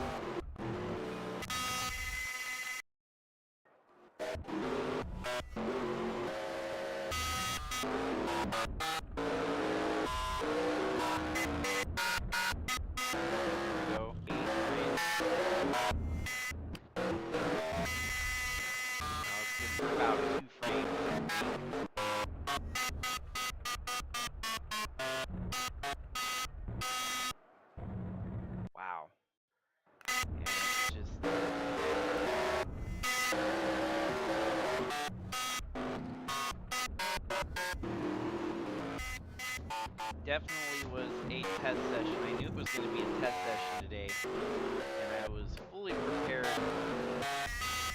for it to be like this. And hopefully we can get through the rest of 2024 here with minimal hiccups, and we can start focusing towards better product in 2025. Hope it's not continuing to just be that problem. It's obviously a hardware issue. We know that. The laptop is pretty much booked. It frustrates me with Windows 11. I wish that there were ways to minimize all the background processes, because there's absolutely no reason NR2003 should be struggling this hard. I mean, even on a laptop like my entry-level gaming laptop should be able to handle the stressors of a game this minimal. I think that's always what surprised me about NR, is that it, for what it is, it seems to need an awful lofty PC to run smoothly all the way. Yeah. Like, I know we've seen some people do with powerful PCs do a lot of really cool things with NR, but like, it feels like we still haven't seen somebody fully find the full potential of what NR is.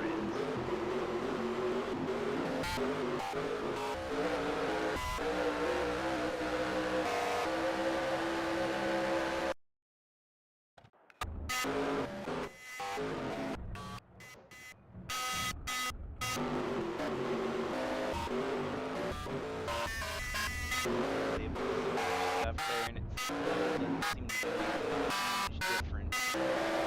Oh, battle for the lead as the 93 goes by Bradley Ream here, and the 95. Both of them getting side by side with our leader. We have a lead change here on lap 158.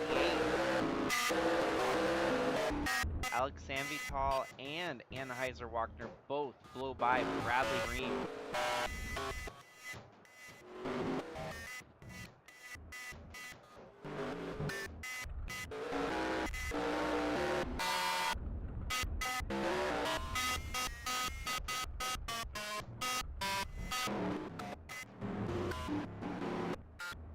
And this is where not having the race called at halfway kind of makes it worthwhile.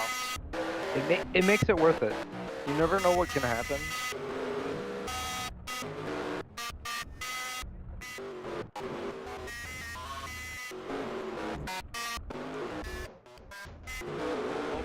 Green flag pit stops. No, 93 just lost the momentum there. Gives the spot up. Bradley Ream gets by. 95 takes the lead. Wagner up the front of the field. My only thought is, you said this race was going to be a barn burn. Oh, he definitely burned the barn down, all right. Now what's left to burn down, I wonder? You got a lake in the He burned middle. down by leaving that trash fire burning next to it.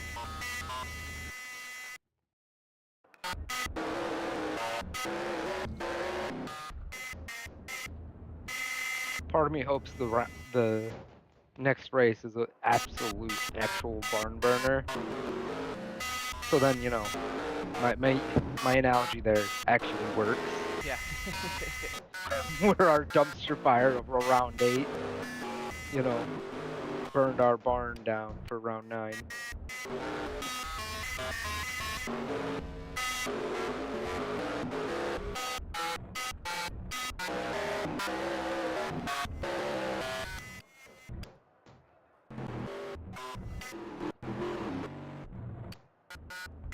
See, and I have a spare laptop, which might actually it ran NR2003 just fine, but the problem is I don't know how compatible Windows, like Windows 10 would be with Windows 7 or 8. I can't remember which one it had. I think that's what, yeah, you almost gotta wonder about it's got to be the same compatible system together to actually chain them together. I'm not even 100% sure the first process about going about, because you basically have to use a video capture card and connect that to your computer with OBS.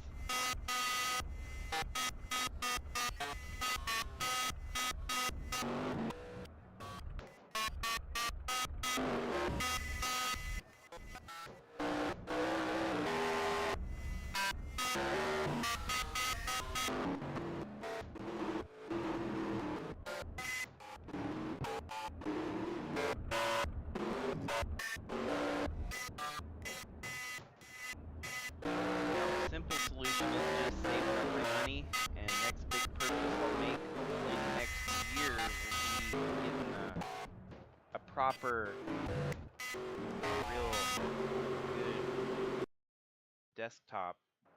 Which with my new setup, I actually have nice space that I can put a desktop beside me and hook up all the monitors I've got already.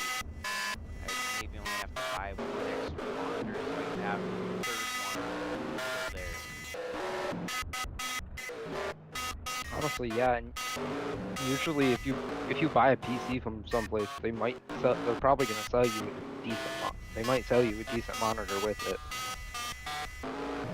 That's kind of when I bought this laptop. I got a free headset, and that's what I've been using this whole time for all my broadcasts. Is a free MSI brand headset that they threw in with my laptop. So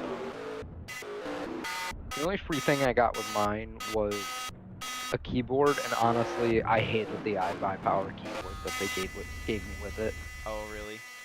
Yeah, that thing was too big in my opinion. Just bulky. I don't like big and clunky keyboards. I'm a middle ground type of guy. I like a firm keyboard, but like medium size.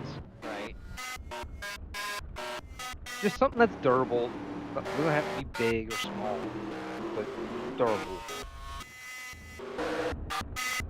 Well, this battle with the lead still continuing to swap up between our top three as you got Sandy, Walker, and Reem. What looked like durable and rugged, like 40 of Reem's ran. Right. He's been able to weather the storm here today. No one's been able to burn down his barn yet.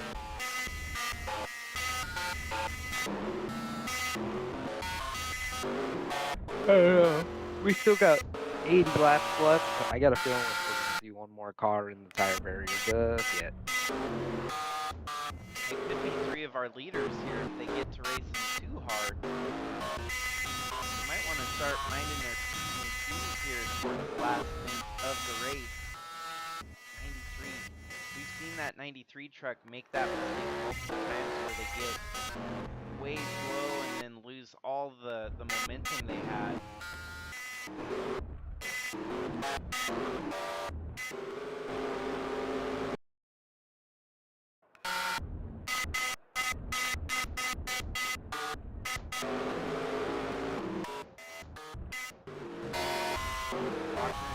Be careful here not to get collected in a wreck. One of his best runs that we've seen in that 95, probably ever. Here we go. Sanvital makes a pass on the inside of Reem for the lead. Reem had the lead there briefly and then loses it back again to Sanvital.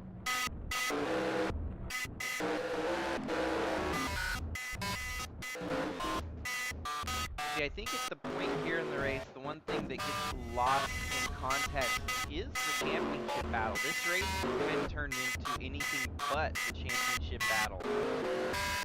I guess kind of more of a redemption arc for some of these drivers that had already, had no shot at a championship this year, want to end the season on a high note. You gotta have that opportunity for some of these drivers like Chris Buescher did this year, winning at Watkins Glen, even though he was not a playoff driver. He still, all these teams out here, they show up every week hoping for a win and get denied 9 times out of 10. But that one out of 10 chance they want to see that truck in victory lane at least before the season ends.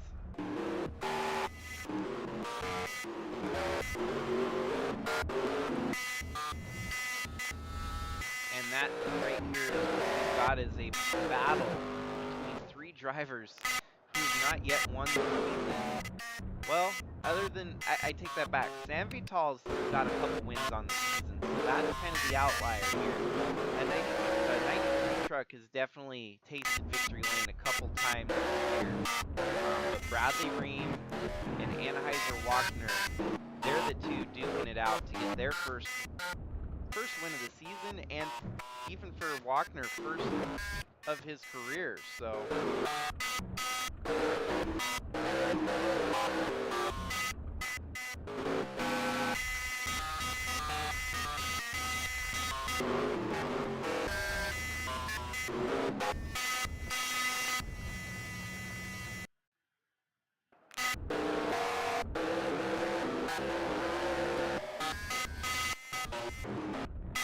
Wagner gets the lead, and now it seems like these guys are having a hard time getting around the 09 of Fastnot, even though Fastnot is multiple laps down. Down to 75 laps left to go in this event.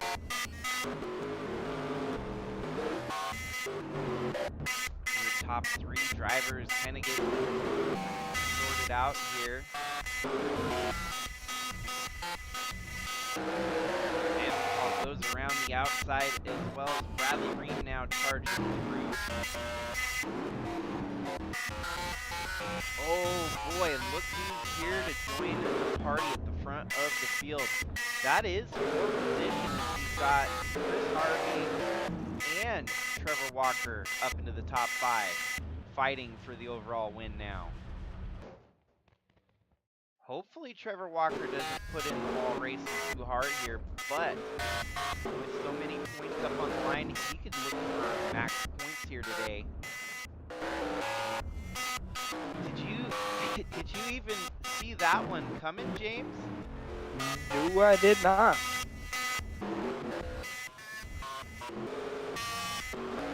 I figured he was just gonna ride it out to the end, take the points, and go home at this point.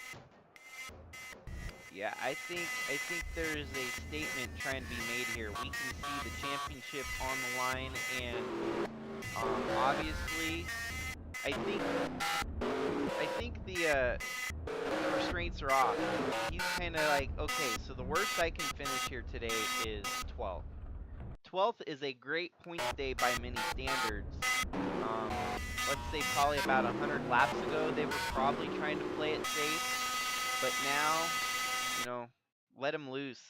You know, release the cage. You know, release the beast from the cage for the most part. This 21 truck hungry to try and get the title, not just you know, safely walk away with a top 10 finish here today.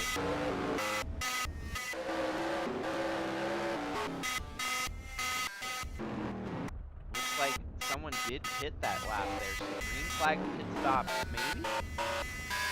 I have to put a question mark next to everything because it's been hard to tell exactly what's been going on track and who's doing what and what's going where.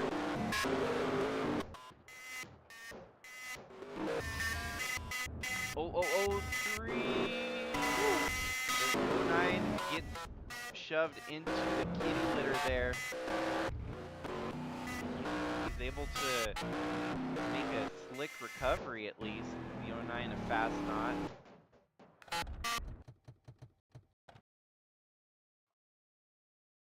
That could have been worse. Yeah, green flag pit stop is definitely underway right now, which that's untreaded territory for today. Obviously, this one pit stop will get them good to the finish.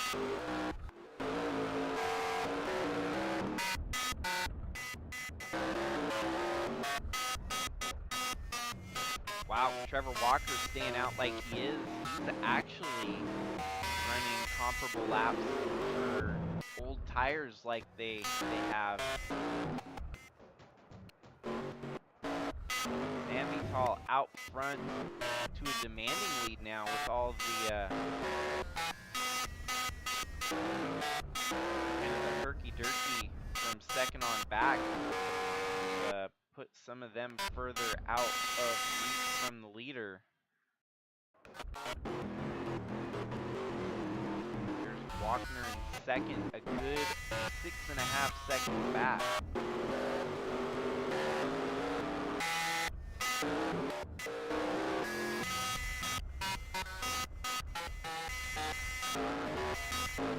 Well, the good news is our second race in the doubleheader should be a sprint compared to this one.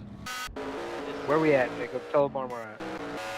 Where we at in the distance of the race, or? No, I was adding to what you were saying. Oh yeah.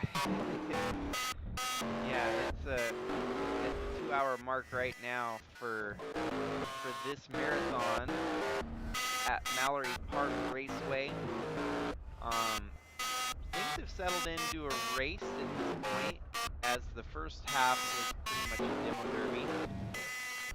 But Jukasa Speedway, which is the second race in our doubleheader, it's going to be a 250 lap shootout at a short track, half-mile short track. So take these 30-second laps that we have here, chop that down to about 18-second laps at the short track, maybe 15 if they're fast, about, on average, about 15 seconds probably.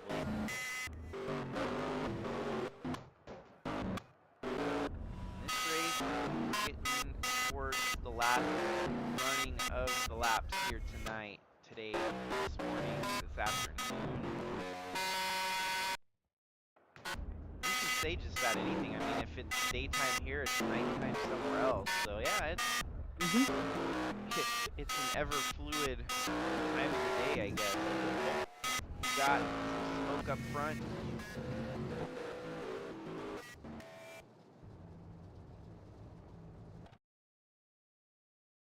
Is our flagman going to be sleeping yet again? It looks like they are, which I'm okay with. The more they sleep, the longer we can keep the race going. That was right behind your leader. The 93 gets a chunk of it. 29. Looks like minimal damage to the 29 there of Eli the Wolf. And he had to come down pit road after that damage was sustained. So now they are trying to close the gap back up to Alex Sanvital, which looks like they're doing it. The gap was 6 seconds, it's down to 3 seconds.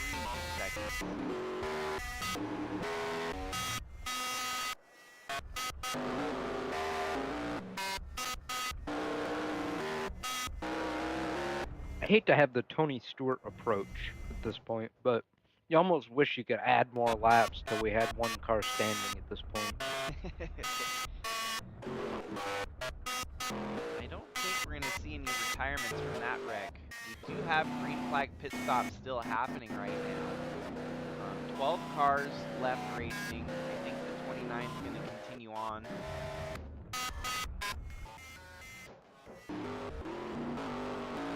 The 21 of Trevor Walker running in second now to Alex Sanvital.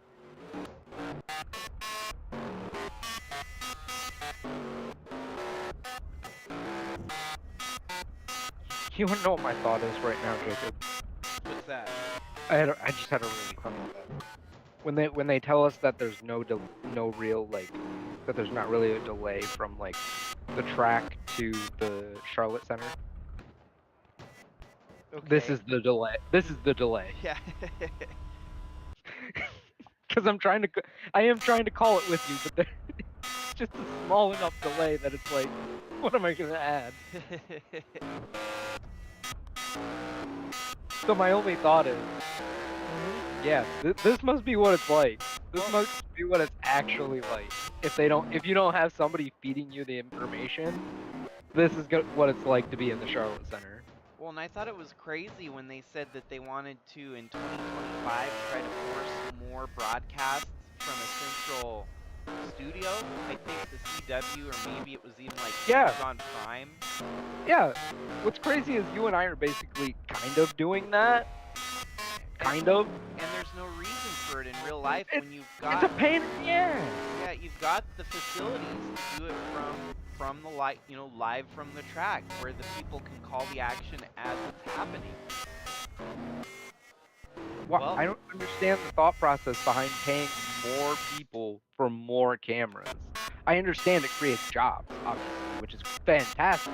Right. But But in the grand scheme of things, why are we burning money, essentially? Well, and it does kind of butcher the production value if you have a wreck that happens at the track and your broadcasters don't see it because they're watching it through the screen from Charlotte. Right. It doesn't. Like I said, it's like you and I it's like you and I calling a race. I can't call an extra wreck that you can't see because I'm seeing what you're seeing. Our commentators in the future are going to see the same thing that the other commentator is seeing, and it's whatever the camera's pointed at that moment.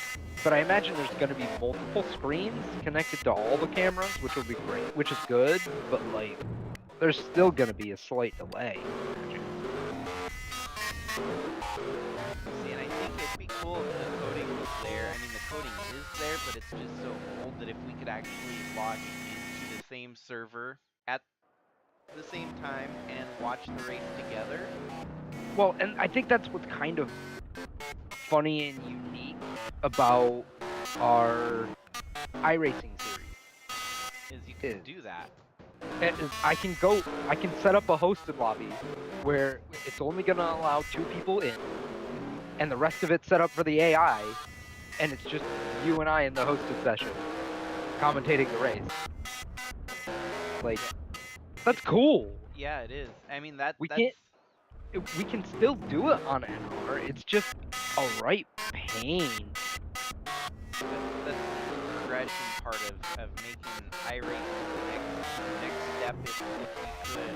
I know for me it would require huge upgrades in the hardware department, but I guess I know you and I have discussed that potential avenue at some point, and it doesn't hurt to have me doing this with that going that way. So that way, if you reach a point where, surprise everyone, starting in 2030, we're taking all of Sigma to iRacing, it's not as jarring of a switch. Sure. You know what I mean? It's kind of a small step, baby step. Yeah. It's a little bit more like, if you're a little worried how the quality of things are gonna look, go reference the background series stuff. Go check that out. Go watch the videos for that. That's how we're gonna do it from now on. Except the regular series are gonna be broadcasted the same way they've always been, just on iRacing instead. Because I know if people had looked at the schedule, you had said on I think it was Arca and Trucks. Was it just Arca and Trucks? Is that it that you put it on? Yeah. Yep. That starting in 2025, those are planned. These are planned to be already pre-recorded races that were recorded on Tuesday and uploaded on Wednesday. I feel like that helps create a little bit more of a concrete schedule for things a little bit too. Right. Well, and yeah, it kind of opens up, my schedule at the moment is certain, but at least I know for a fact what I'm hoping my schedule can be like, so. Right, and I feel like you're in a comfortable spot where you can kind of try to find a job that's gonna be willing to roll with you a little bit. Like, you're willing to flex. It's not like this is making you money right now. Right. If it were making you money, it's a little bit more like, hey, this is making me money. You have to work around this. Like, you're growing and you're getting to that point slowly, but it's like I need to have time for this because I'm nearing that. Dang, we've got a battle plan here again. 95 and 40 and the 93. Pit cycles have shuffled out here to allowing Bradley Reed back to the lead. And Tyson Walker in second. Already could be a drop in the bucket for them. One lap down, these two fighting for position 7 and 8. But I think the ringer here is going to be that 21 of Trevor Walker, who waited as long as he could to pit for fresh tires. He's out there turning qualifying laps right now. If we look, he turned a 31.886 last lap. Compare that up to our leaders who are in the 32nd and 32nd bracket.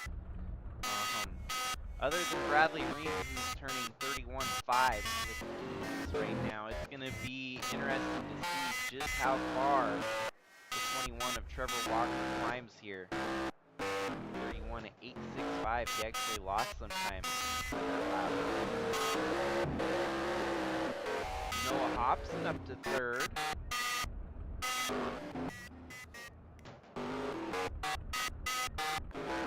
Wow, these guys on older tires, they're turning faster laps than Trevor Walker, so they're making me crow here. I thought that the 21 was going to have the faster lap times because he waited as long as he did to pit. He's in the 31.9. We could see his tires start to warm up though. Yeah, there might not be as much initial fall off as there may be later in the run. No, we'll just keep an eye on that and see if any updates start to develop. Finally, we are down to 49 laps to go. It seems like a long time in the making here, but the race is coming to a near close.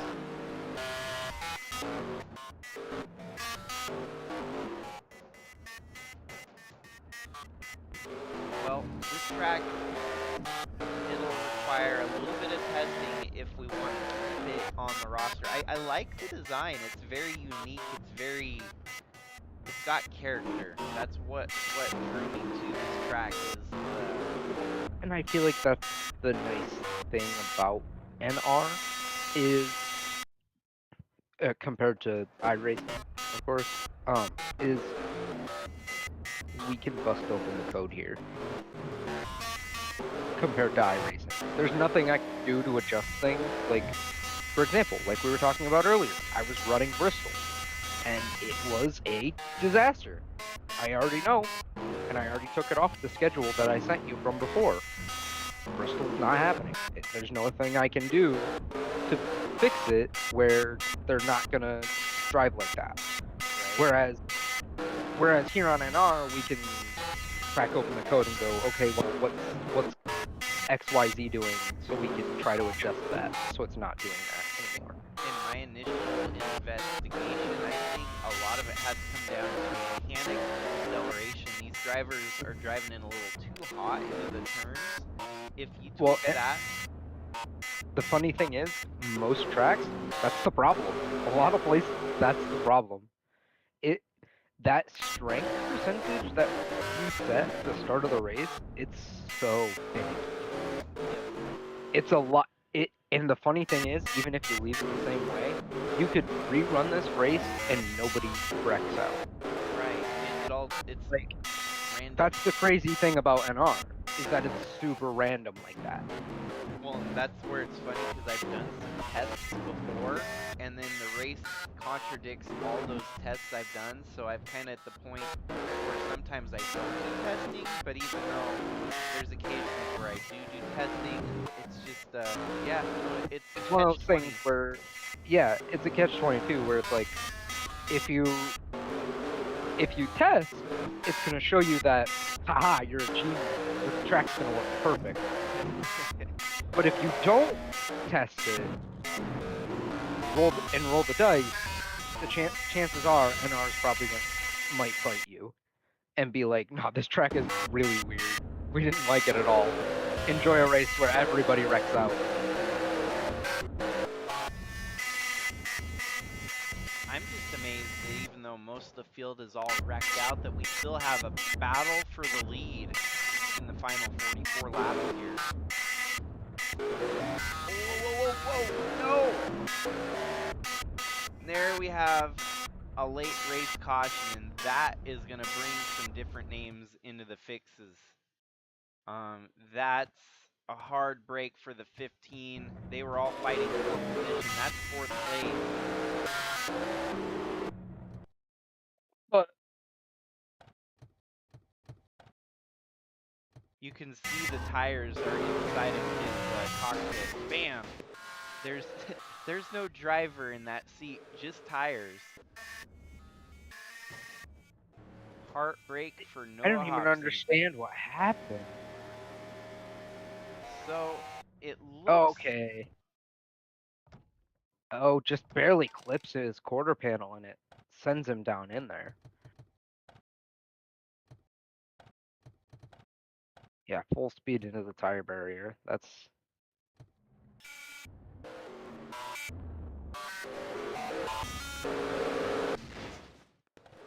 It's a miracle.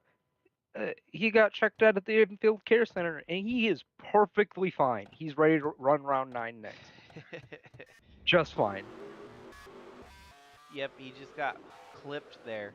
Man, and the flag people were right on the spot for that one. Yeah. They didn't want to sit on any more caution flags there. I think that's caution flag probably number 10 of this race, maybe more. Well, and I think that one was a little bit like, okay, yeah, we gotta do something.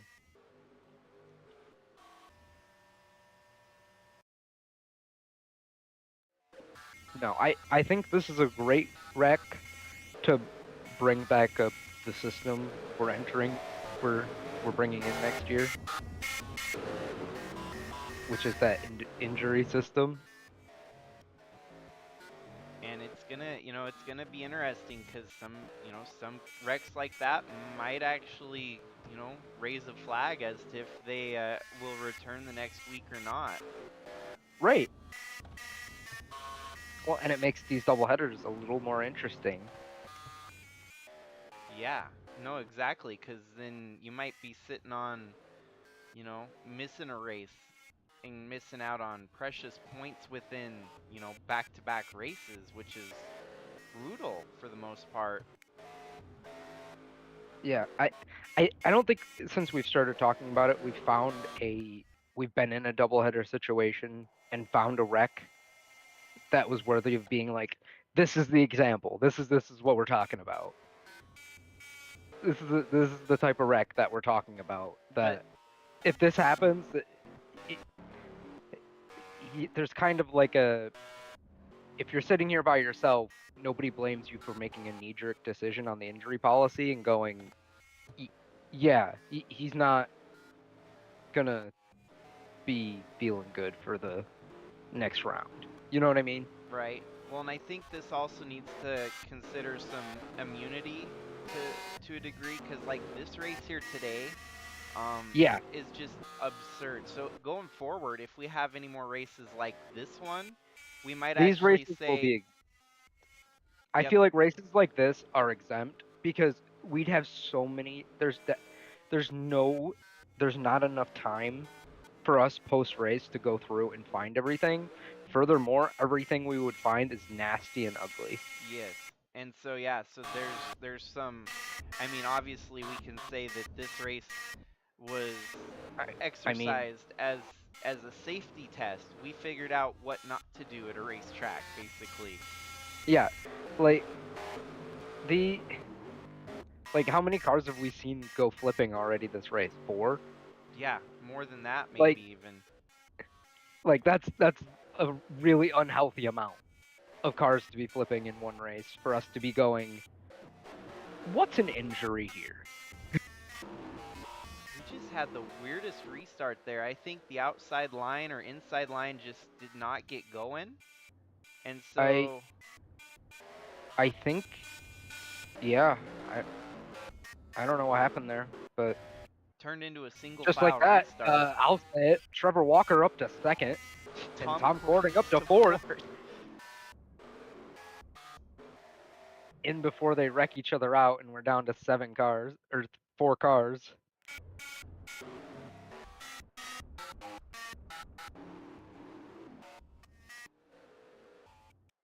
This racetrack really said, "Oh, I'm breaking the amount of cars out of the race record. Hold my beer. I'm gonna make sure it's 5." Well, the 95 there, I think, had to pit, so there must have been something wrong on the 95 of Anheuser-Wachner there. He was up front fighting for the win, and now on pit road making repairs. So that I think was the upset for that restart, is that inside line did not get going, and it's because that inside line was led to the restart by the 95 of Wachner. And So, that's another one of those NR versus iRacing comparisons.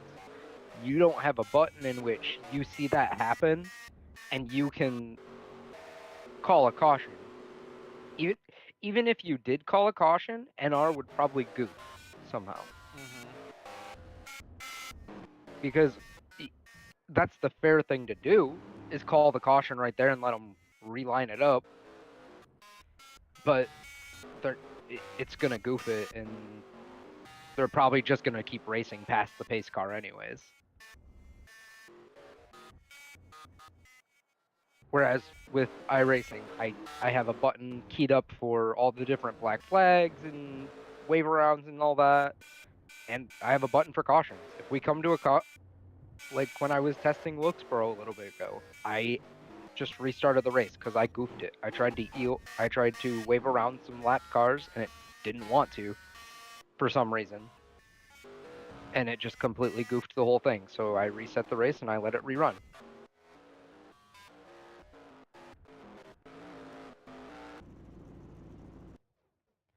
what do you say? Should we throw caution to get a better restart? Say the officials took a minute and reevaluated that the restart was not adequate. Yeah. Yep. And let's give those last 3 cars their lap back and have us a nice 30-lap shootout. Because I wanted to see them go side by side into turn 1, but then it was just single file, which I was like, what? Where did everyone else go? I'm surprised that it didn't black flag them for jumping, but in all reality, you can pass on the outside before the start-finish line, so that's probably where it didn't deem any of them at fault, because Trevor Walker, Tom Cording, all of them made their passes on the outside on the restart, so that's where it would get really tricky if your outside line had a mechanical failure and everyone passes on the inside. That, I mean, that would throw black flags left and right, I imagine. Well, and I guess that's why I personally always had an issue with that rule on restarts, because what I've never understood, because when one person in that row blows the restart, that screws everybody else. Right. Why can't the people behind them go by them? Right. Why should they have to lose spots as well? That's not right. No.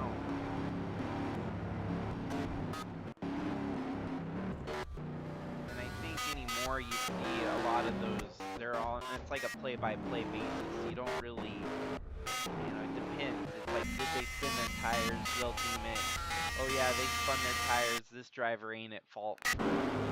But back in the day, I don't think they would have been so. No. Well, back in the day, dude spun his tires. Spun his tires, missed the shift, doesn't matter. He did something, screwed up the line, so everybody blew his doors off. Yep. Simple as that. Oh, and by the way, here's a black flag. Go to the pits. Yeah, here's a black flag. Yeah. Nowadays, it's here's a black flag, go to the pits because you passed him. But what do you mean? He spun his tires, missed the shift. We're 5 car lengths back and already at the back. What do you mean? Like, why do I have to stay in 40th if the guy in 20th blew the start and the guy in 30th also blew the start? Why can't I blow the guy in front of me's doors off because everybody else has a check up? Especially on an initial, like, restart like that.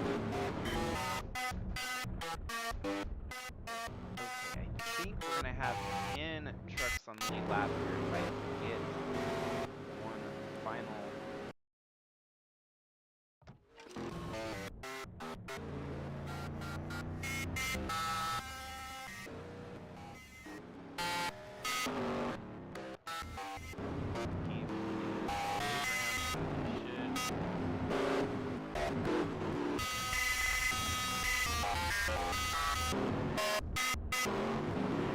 Close. He's gonna have to race. Kiss the ball there. I think the glitch just made it look like he did.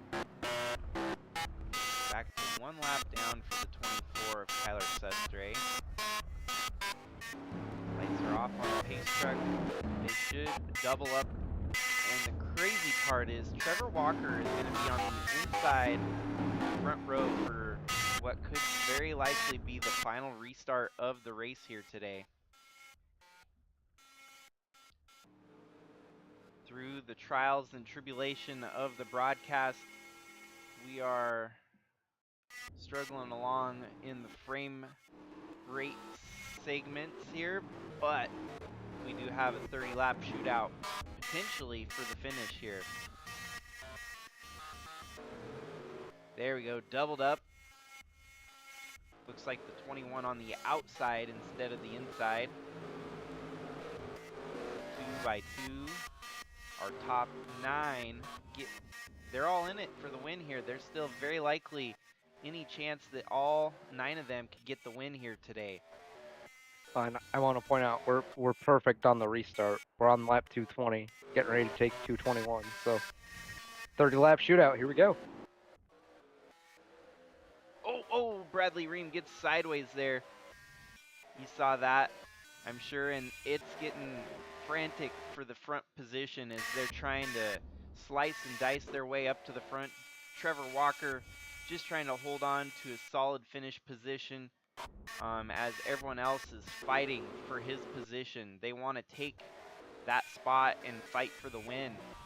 Sam Vital just kind of cruising out front there, minding his business as the rest of the trucks behind him duke it out.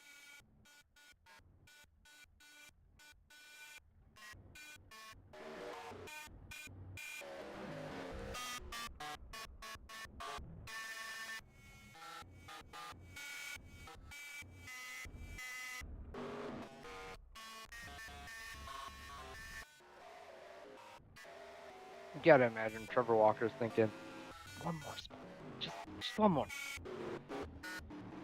Well, one of the interesting parts here is he has not led a lap yet. To my knowledge, maybe he led a lap in the first segment. He might have actually. I think he probably did. Those are points. He ain't gonna get led most laps, that's for sure. And I think pole position might have actually gone to Jordan Walker, if I'm not mistaken. I believe you are correct.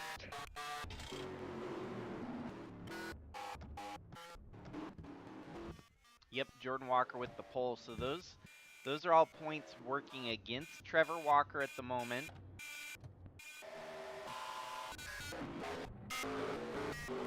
Alex Sanvital, albeit a long shot chance to winning this championship, he's going to keep that championship fight alive with a win here today. Even if Trevor Walker finishes second to him, he should get enough points to stay within 100 points. Yeah, it's going to be close. He's going to need Trevor Walker to falter a little bit here.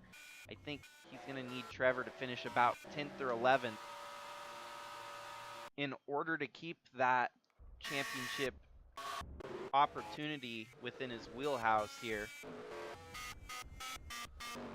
Which could happen if You see right here, Bradley Ream trying to make a move for second. That's going to shuffle the 21 up into the high groove. And he's going to get passed for second.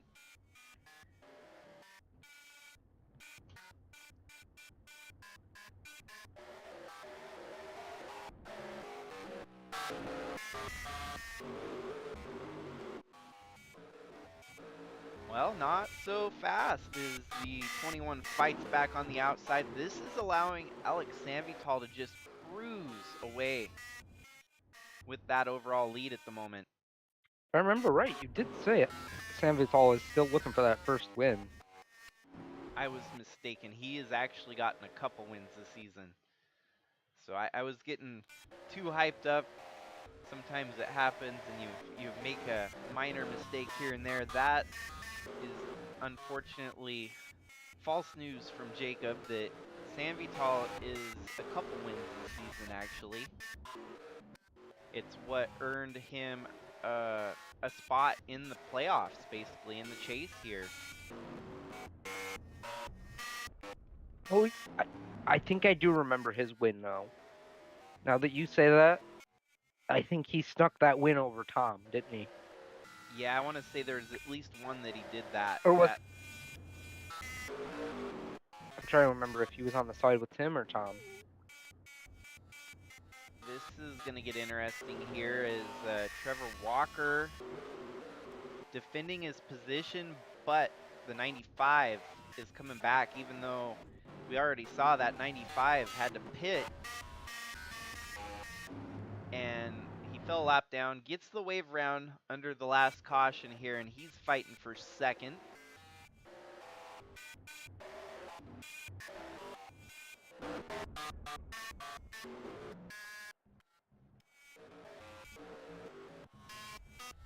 We could still see another truck get put into the wall here before the finish. I mean, man, we are on a long, ooh, and it might even be the 21 of Trevor Walker if he ain't careful. I was just thinking that same thing. Yeah, at this point, I don't know if holding on for second is worth it if you don't have the truck to win it. As we already see, Sam Vital has stretched out the lead to nearly 7 seconds over Trevor Walker. This may be the point in time where Trevor Walker just like, hey, you know, I tried. I wanted to put every ounce of it into getting the win here today, but it ain't there.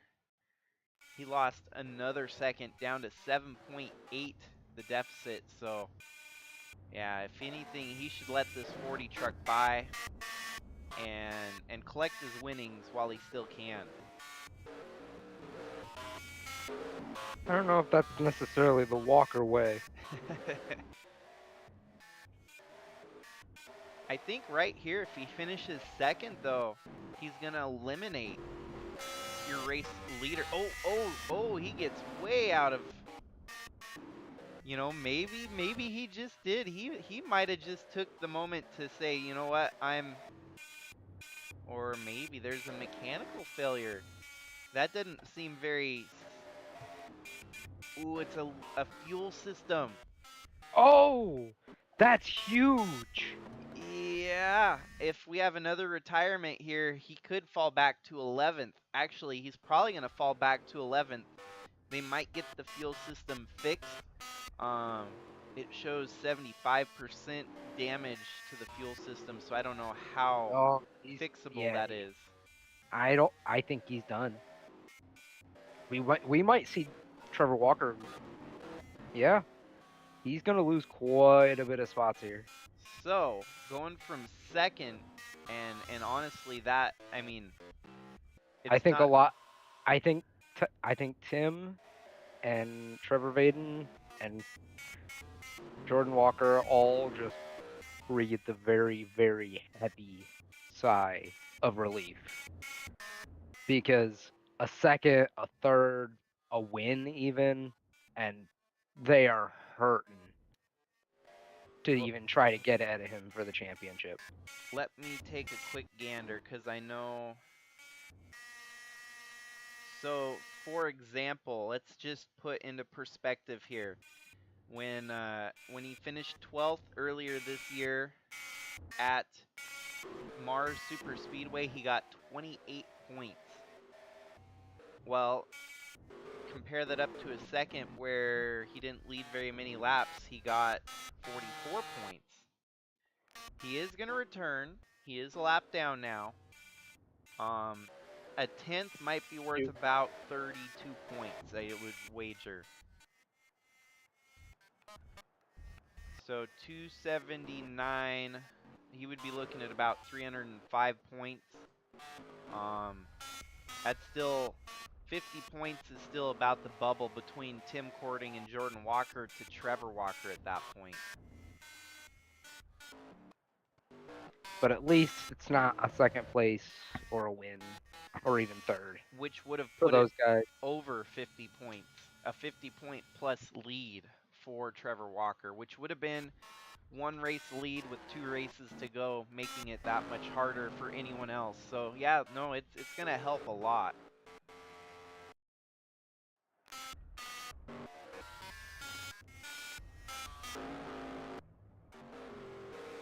This race has had everything in it. I mean, we've seen wrecks, we've seen mechanical failures, we've seen stuff that I have no explanation to, with a lot of the the bad driving and just craziness. I think it's just getting to the end of the season. I've noticed two things. I've noticed one thing about NR. For some reason, although you are not running a full season in it, it certainly somehow seems to keep track of when you're getting close to the end of your season and things get nuts. Yeah. No, it definitely has, it's got spirit of its own, and it's delivering yet again here today.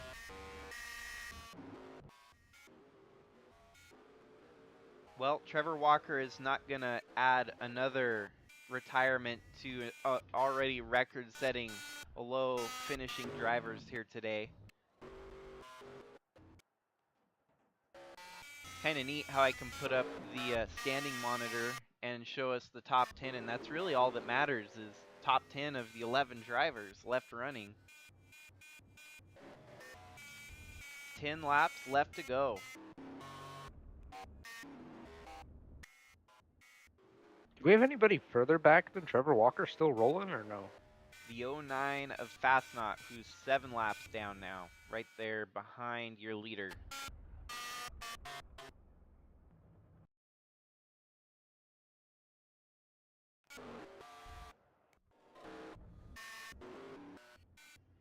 Now down to 9 laps to go.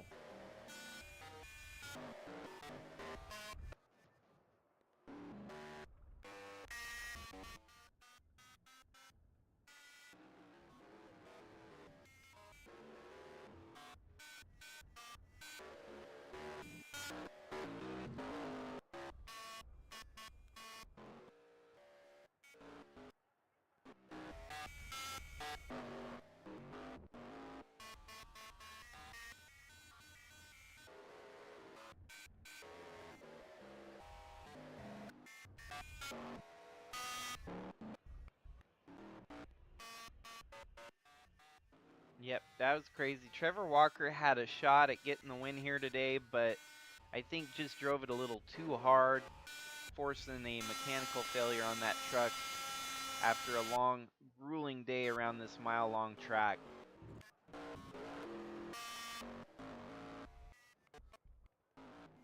And we could be watching a historic run by this 93 of San Vital. It's going to come down to what they can do in the second race of the doubleheader here today. But a win, as they sit in the point 7th right now, would put them up to over 205 to 210 points, which would still be about a 2-race gap. It's gonna almost require a a bad finish from Trevor Walker in the second race here today too. But he's still alive mathematically going into the second race of the doubleheader today, mostly due in part to leading at the front of this one. You can't say he's won it yet because that 40 truck of Bradley Ream is starting to close the gap somehow, some way. Slowly gaining a little ground here at a time, but I don't know if 5 laps is going to be enough for Bradley Ream to truly catch that 93 truck. And then we've got a blown engine out of the 09. There we go. We have our 10 cars left. our our next retirement in the race. I almost thought I had to set up green-white checkers there, but the race stays green.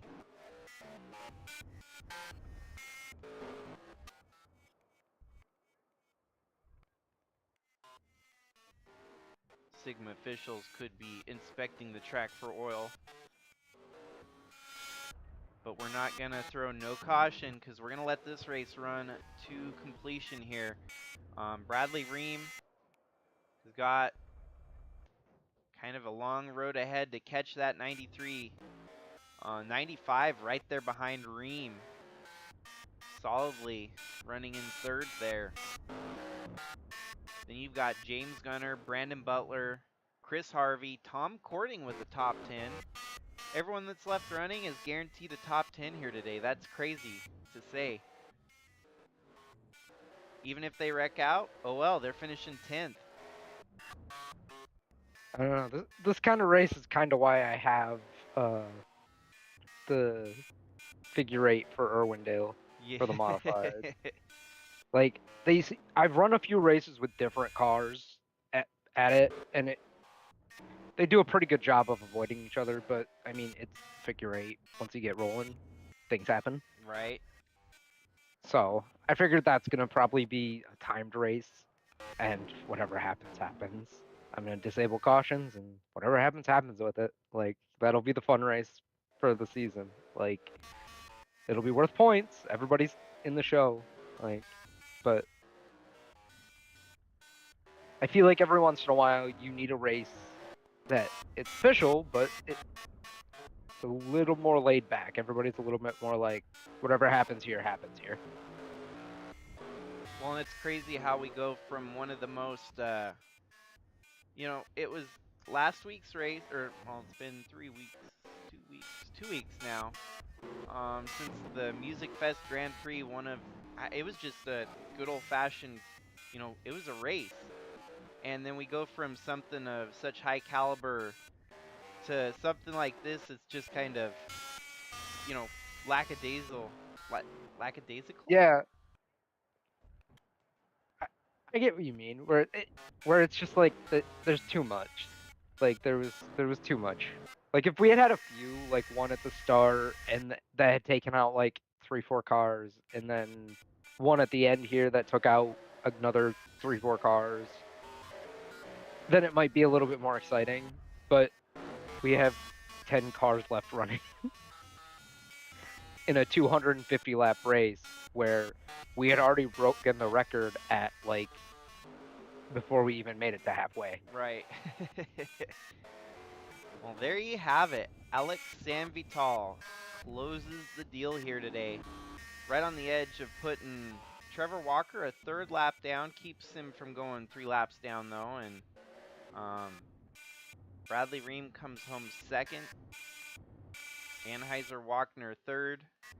We had a chance for a first-time winner, but unfortunately it's a repeat winner on the season with Alex Sanvital. Man, it's been a good year for that 93 team.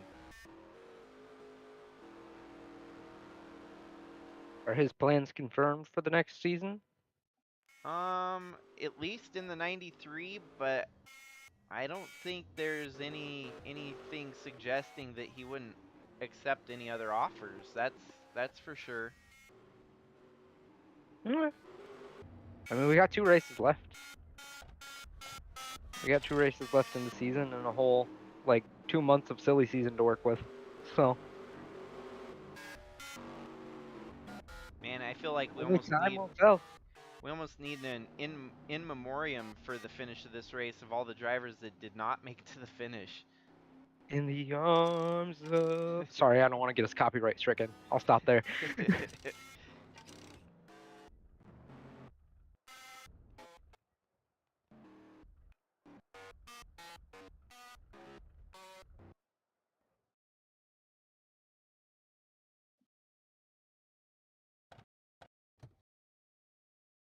Damn, this is slow.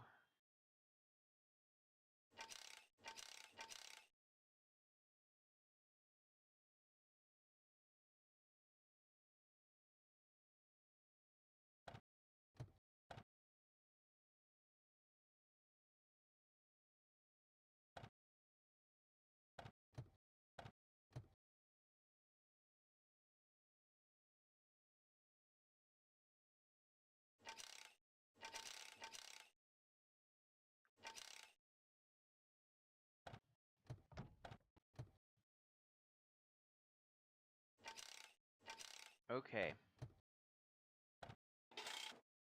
Results are finalized. And all we got to do now is switch over to our next race.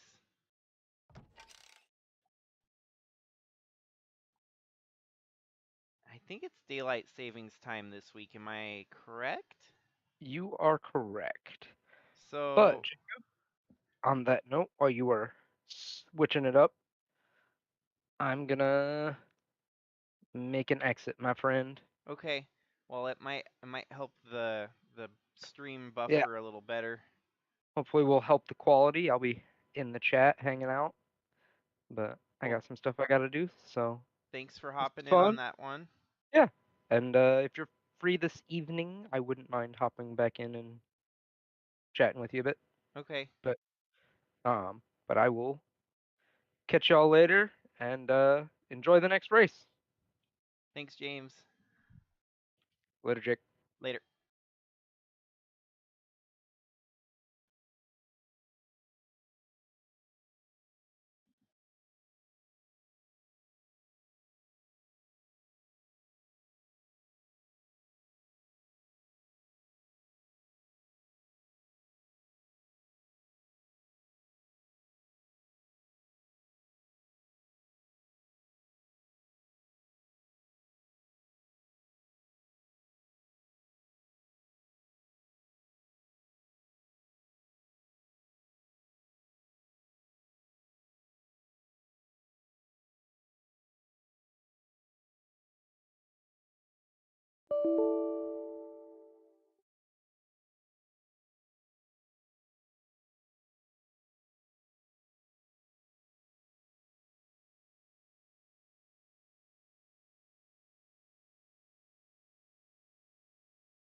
Favor, just touch all your seatbelts, touch all your connections, touch your Hans. Just make sure you get everything like you want it.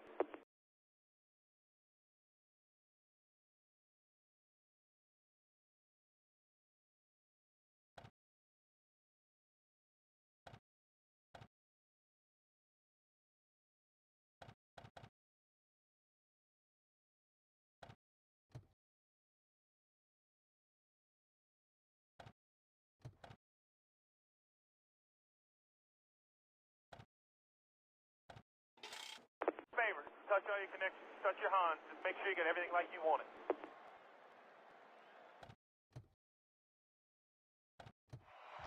Gentlemen, start your engines! Well, just like that, Trevor Walker starting on the pole here for Jukasa. And 250 laps here, still a lot on the line. Obviously, the point standings not updated yet. We'll have to wait until the conclusion of this race to know the true points tally. But at least going into this race, we know for a fact that Trevor Walker should have a pretty demanding lead over the rest of his competitors for the chase. As mentioned, only 33 trucks in the field here. This track not big enough to support a full 42 truck field. It was based on point standings rolling into the doubleheader. Of course, allowing only the chase contenders that may have been outside the top 33, an exception to that rule. You got Alan Malcolm taking the early lead here, Tim Cording and Trevor Walker duking it out for second there.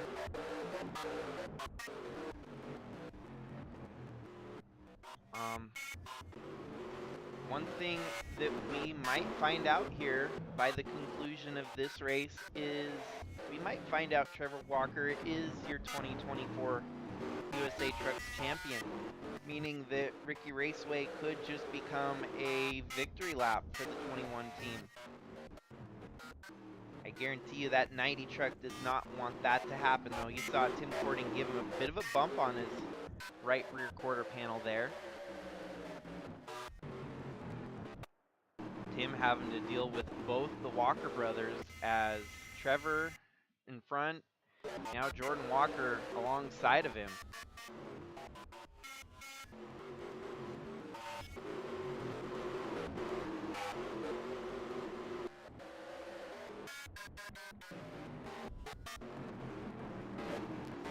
As it stands right now, Alan Malcolm with the fastest time at a 20.767. Put into perspective, Tim Cording just a couple spots back turned a 20.942.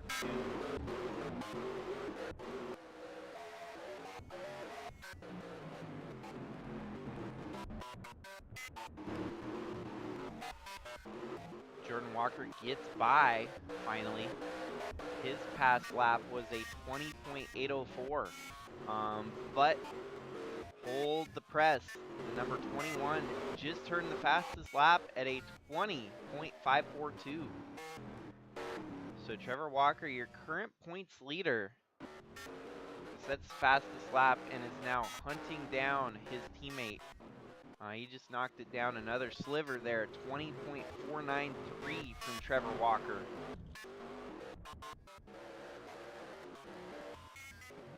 Now, of course, just like any short track, once you get into a long green flag run, lap traffic's eventually going to become a factor here today. Dead last in our field of 33, you've got Shy Turtle running 33rd right now. Not indicative of where he's going to finish. I'm sure he's probably going to recover here for a better than 33rd finish. We're rolling out of the doubleheader, the first race of the doubleheader, setting a record for the least amount of trucks to finish. And maybe perhaps we'll have a more normal race in this one where hopefully all 33 trucks can finish.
Well, just like that, Trevor Ventures running 1, 2, 3, 4. We've got Alan Malcolm lead Trevor Walker, Jordan Walker, and Trevor Vaden.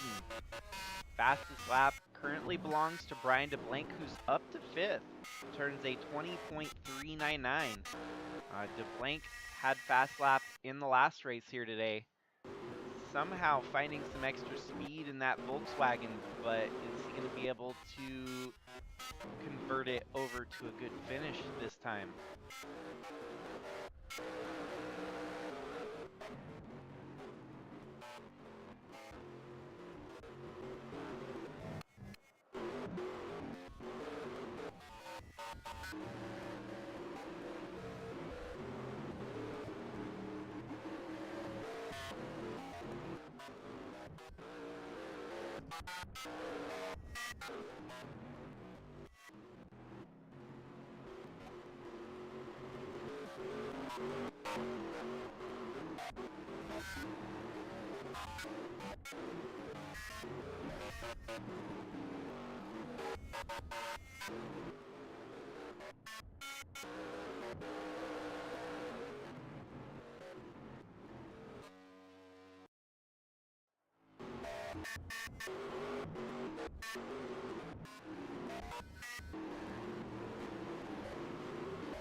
Alrighty, now lap traffic. going to be a factor here within the next 10 to 15 laps, I'd say. Already on lap 27 of 250. This is going to make things very interesting for that overall lead as Trevor Walker closes up on Alan Malcolm.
Alrighty, side by side for the lead. Trevor Walker going low here, getting held up by the 76 of Shy Turtle, almost going 3 wide for the lead. That's going to push Alan Malcolm high, and here comes Trevor Walker with a full head of steam. Malcolm keeps the lead there for now, but it's going to be a TV top 4 battle for the win. We're already on lap 35 of 250. Alan Malcolm maintains the lead, gets by the first lap truck, and the battle is on.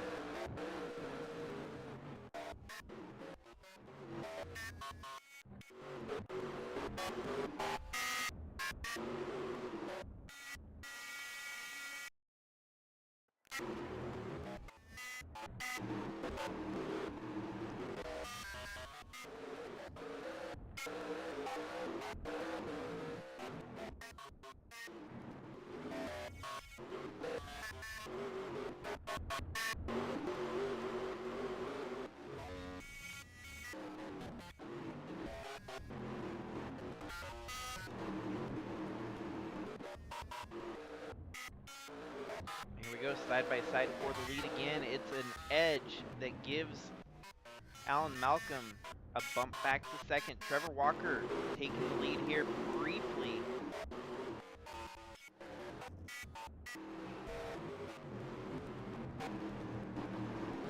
And I think Trevor Walker is going to close the door now. It's Trevor Walker with the lead.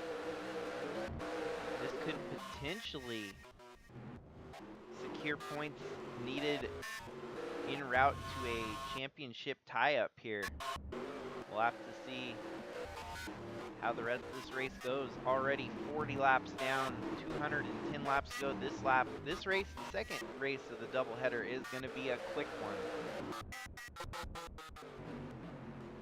Oh, and the 9 almost makes collision there with the 21.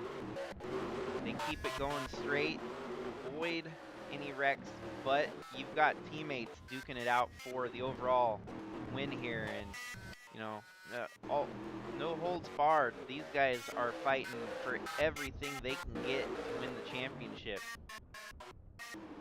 Even Brian DeBlanc still somewhat in the fringe of fighting for this championship. He's going to need a little bit of luck and a lot of points to go his way if he wants to stay in the mix, I imagine.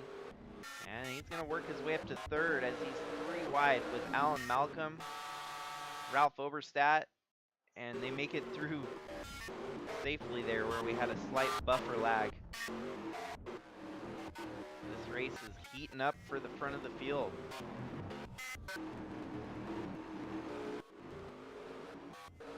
And it wasn't going to be a complete season if we didn't have a Trevor and Trevor show during the chase.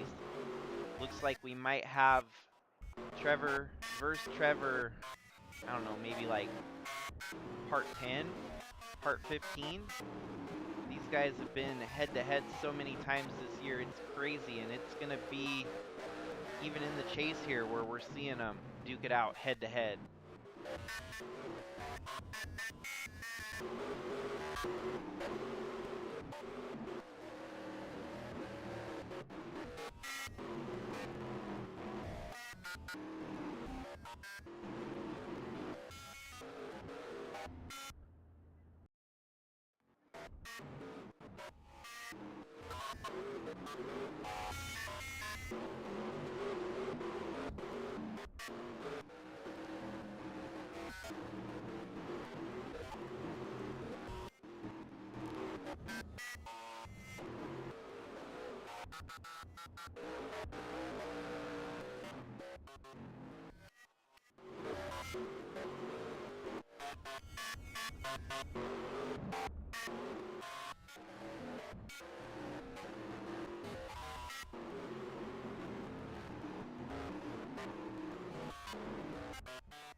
So far, so good, James. It's 1-2 Trevor Ventures with 3 Trevor Ventures. 4th place, Brian DeBlanc, and 5th place, Jordan Walker. Running in 6th, it's Tim Cording, still alive for the chase. Jeffrey Gerald's a lap down. Tom Cording running in 7th, so the Cording brothers 6th and 7th. Chadwick 8th. 9th place, John Hagan. 10th place, Kyler Sustre. 11th, Alex Sanvital, fresh off that win at Mallory Park Raceway. Noah Hobson, Matthew Fastnot, Gannon Bird, Chris Harvey, James Gunner, and Guido Piano 18th, Tasha Wright 19th. Tasha was able to make it in as she was in the top 30 in points, so she's getting some more track time here today. And the points I'm talking about are the chase points, which are very volatile, very different from the overall regular season points that lock these people into the chase. So she obviously has accrued enough points within her select starts during the chase here to stay in the top 30.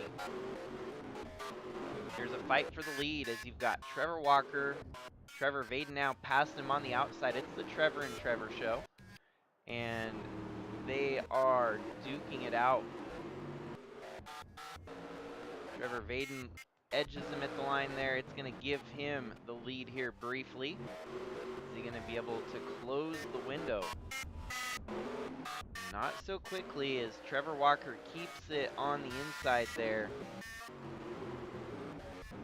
Vaden closes the door. It is now Trevor Vaden, your new leader here today.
We have seen now about 5 trucks go a lap down. His 27th is the last truck on the lead lap. Trevor Ventures leads, Trevor Walker, and Alan Malcolm in third, as Brian DeBlank runs in fourth, Jordan Walker in fifth. Brian DeBlank has your fastest lap so far.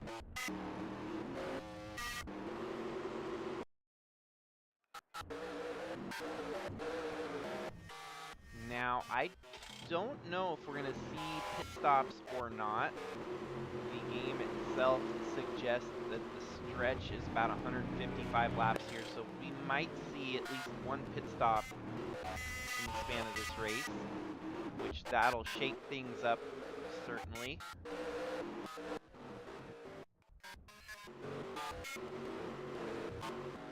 The way they're running right now, it's been green flags all the way from start to lap 80.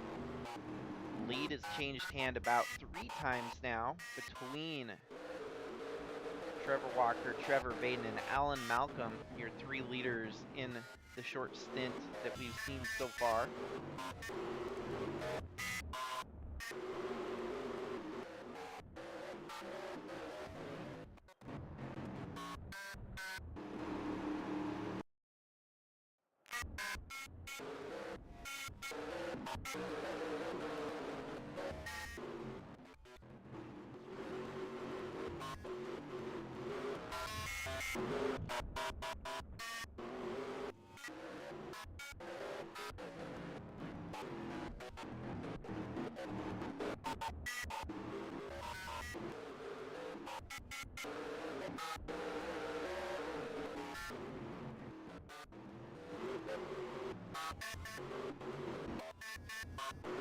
Brand Blank definitely playing the spoiler in the Trevor Ventures party here today. Trevor Ventures 1, 2, 3, and 5. Just short of being a 1, 2, 3, 4, which I don't think has yet happened. We have not seen a Trevor Ventures 1, 2, 3, 4 yet since starting the chase here.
Man, there is a whole bunch of lap traffic there right now that they're going to have to work their way through. As this is going to get interesting for our leaders yet again. Definitely a tale of two different races here, as we had the crash-filled first race of the day from Britain, and now on a short track, kind of bumping, banging our way through Canada here. 1, 2 definitely in the mix. Third place could join the party again with a little bit of luck. Fourth and fifth, not too far out of the mix either, as we've already blitzed through 90 laps here today. We're setting a much faster pace on the short track than what we were on the 1 miler. 3 wide for third. Well, for around the lap traffic, he ain't fighting for third because he's holding down third, but 3 wide around your third place driver there, Alan Malcolm, for a brief moment. Malcolm trying to stay out of trouble here, working his way through the lap traffic. He needs to try and close the gap to the leaders in front of him.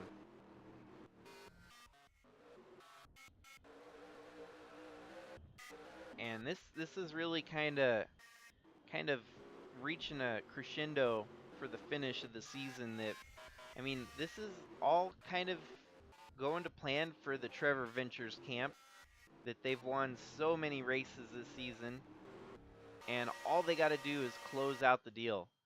And with just 2 more races after tonight, 1 more race on the season, they're doing all they need to do to get the job done.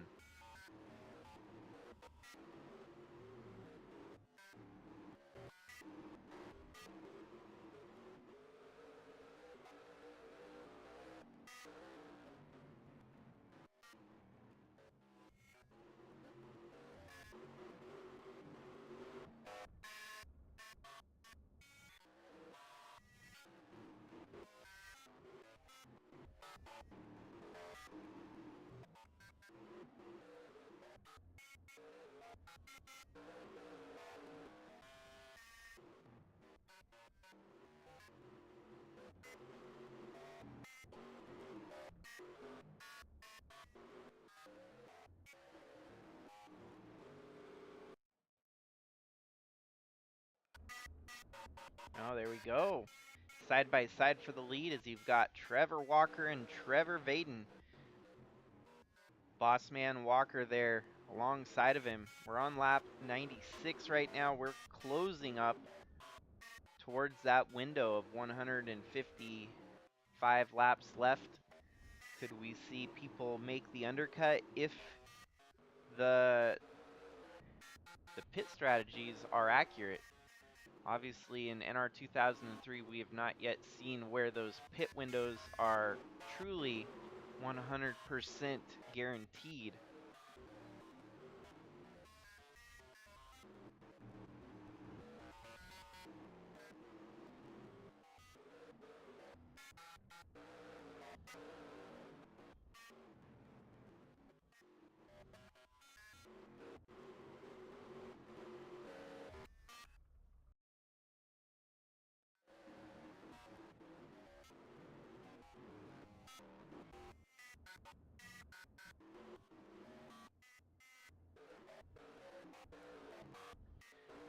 Trevor Walker leads that lap, and Vaden's still fighting on the outside here.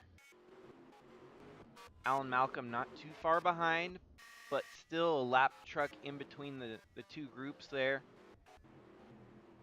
Vaden and Walker duking it out. Very hard-earned battle here for that overall lead position. And it's going to be Vaden maintaining to hold it for now. The more they race side by side, the higher the chance that it's going to allow Alan Malcolm to catch up.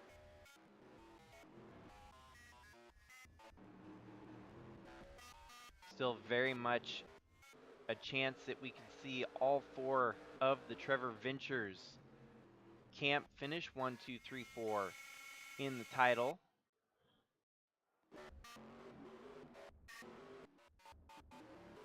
I think after the first race today, it might be a little harder, but as they're running 1, 2, 3, 5 right now, it's going to help them kind of bounce back from the hardships of race number 1 here today.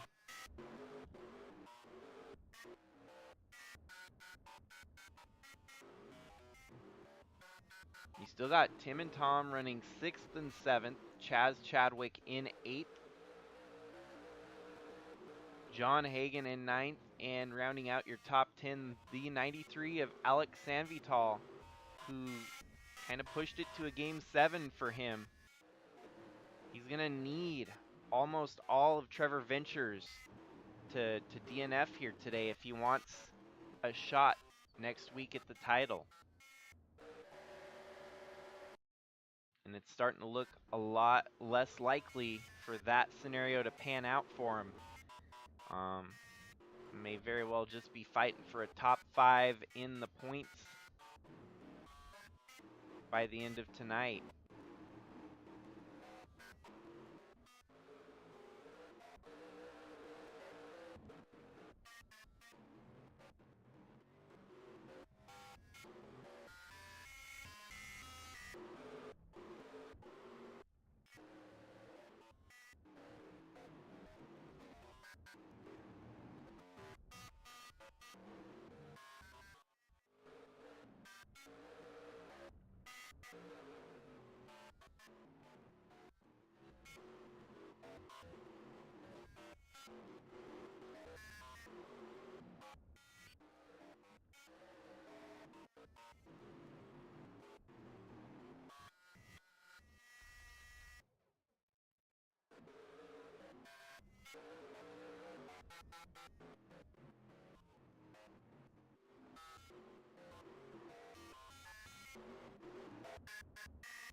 We are down to 20 trucks on the lead lap here on lap 113 of 250, as Trevor Vaden has steadily led for about the past 30 plus laps here.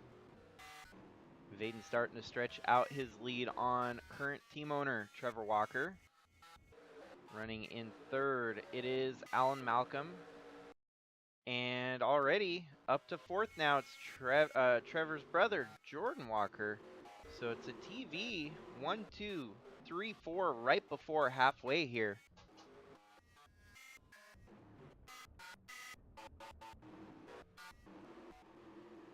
The lap traffic definitely throwing everyone a bit of a curveball here, as Brian DeBlank was up to fourth for a minute there.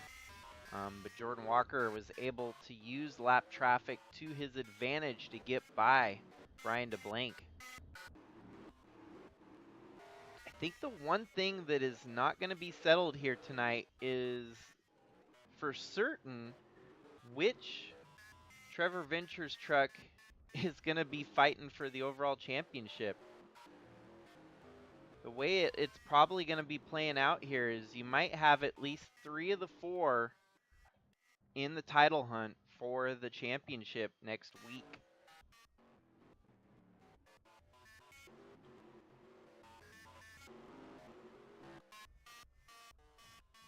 And I'll go ahead and say it now. It's going to be Friday night next week. It's not going to be as early as this Friday, but next Friday expect the USA Trucks Championship. We'll have it tied up and crowning a champion on Friday the 8th. So you don't want to miss that. We'll know later on this evening as to who is in and who is out. By my calculations, it's probably going to be down to about 3, possibly 4 drivers fighting for the championship.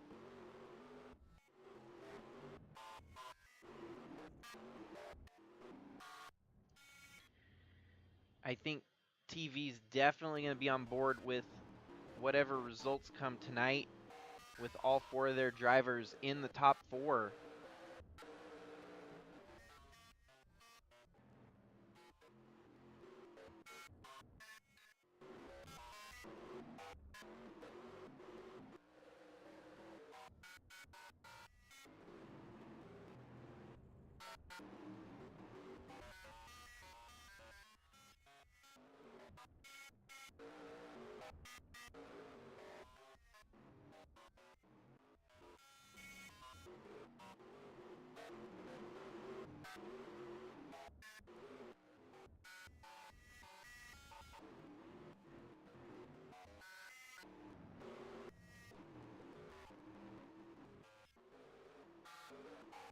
Wow, 3 wide. That could get messy there between the teammates.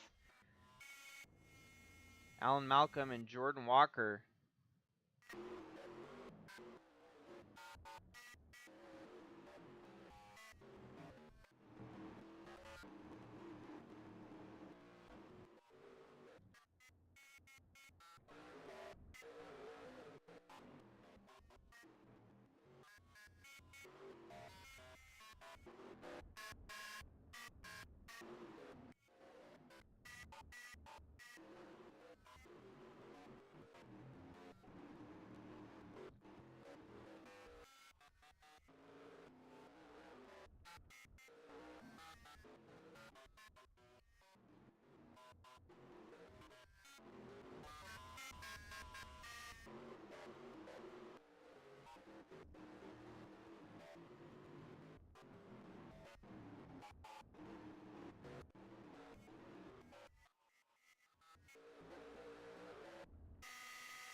we are officially at halfway here,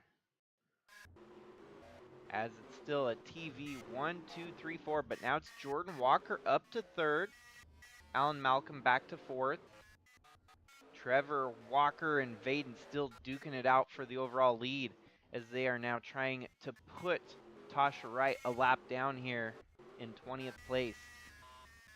Trevor Walker gets the lead here from Vaden.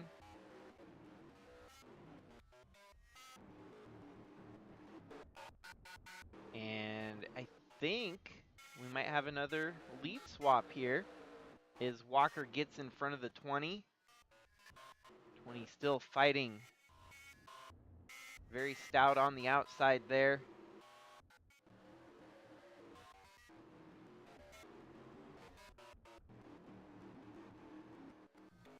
I feel like this is an arm wrestle battle that has not yet been, it hasn't been settled all year. Obviously, we know that Vaden came out on top with the regular season championship on the West Coast, but Trevor Walker had more wins than him. So who really won the battle there? I mean, the regular season championship is huge, especially for Vaden in his first full year under the tutelage of Trevor Walker.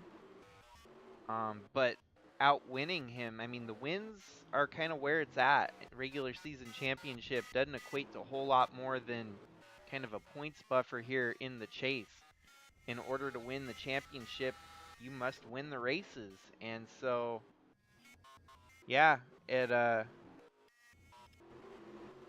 actually, no, it was my bad. Trevor Vaden had 5 wins, Trevor Walker had 4 wins, but since the chase has started, Walker has gotten more wins than Vaden, so that still kind of plays in there that Walker has knocked out some more wins, while Vaden has kind of fell silent here during the chase.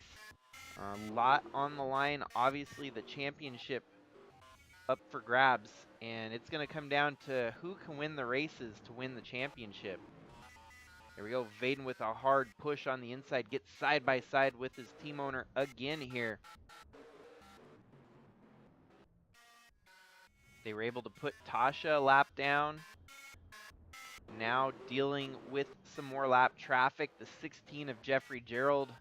Last truck on the, 31st, he's 1 lap down, about to go 2 laps down. Shy Turtle about to fall multiple laps down to possibly 3.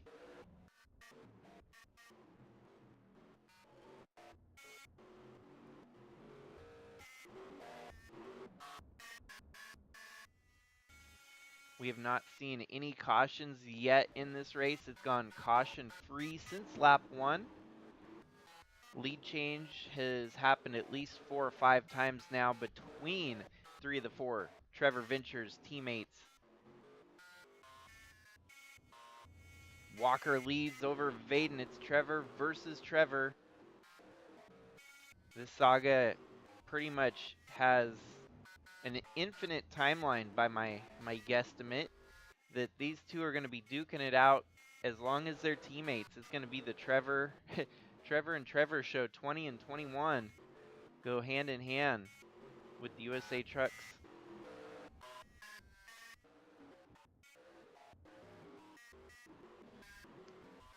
As we start closing in on that window where pit stops may start happening here. It's a little bigger than a half mile. It's 0.65 in distance mile track around here. And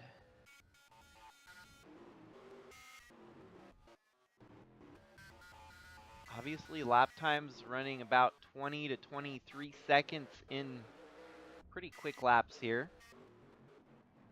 These guys at the lead turning some slower laps with lap traffic around. So it's still Trevor Walker, Trevor Vaden, Jordan Walker, Alan Malcolm, as Brian DeBlank's right there behind the 9 truck. That's 5th. Go further back. 6th place belongs to Tim Cording. 7th place to the 50 of Tom Cording. Whole bunch of lap traffic in amongst everyone there. Chaz Chadwick in 8th. Running in 9th, it's Alex Sanvital. And 10th, John Hagan.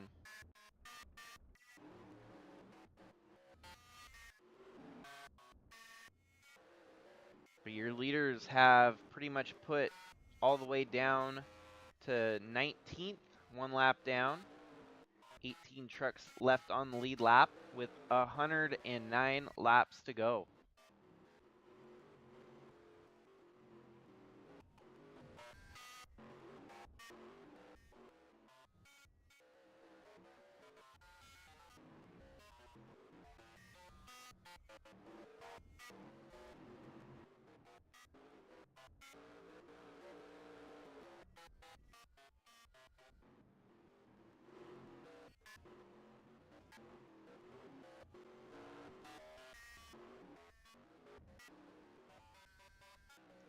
As long as there's lap traffic, there's always going to be opportunity for the competition to catch up to the leader here. Trevor Walker, I don't know who's going to get led most laps here today because it's been split pretty evenly between Trevor V and Trevor W. Alan Malcolm led the early stint, and if we do have green flag pit stops, that could shake things up yet again. So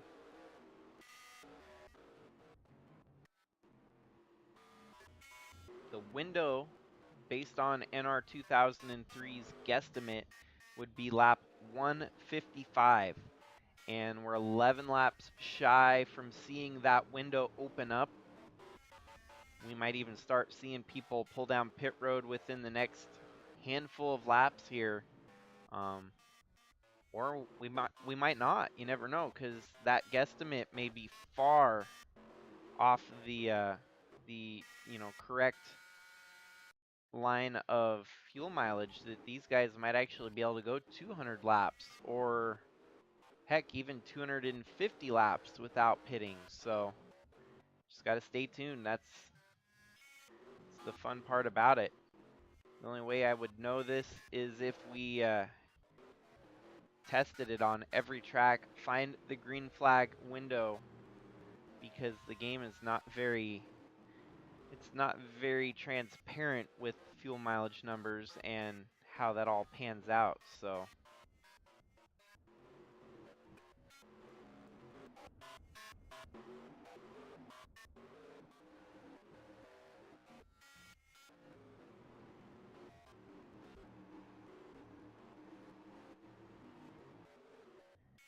leaders have found somewhat of a gap in the traffic here for now, as they are catching up to Guido Piano, which would be for 18th on the lead lap.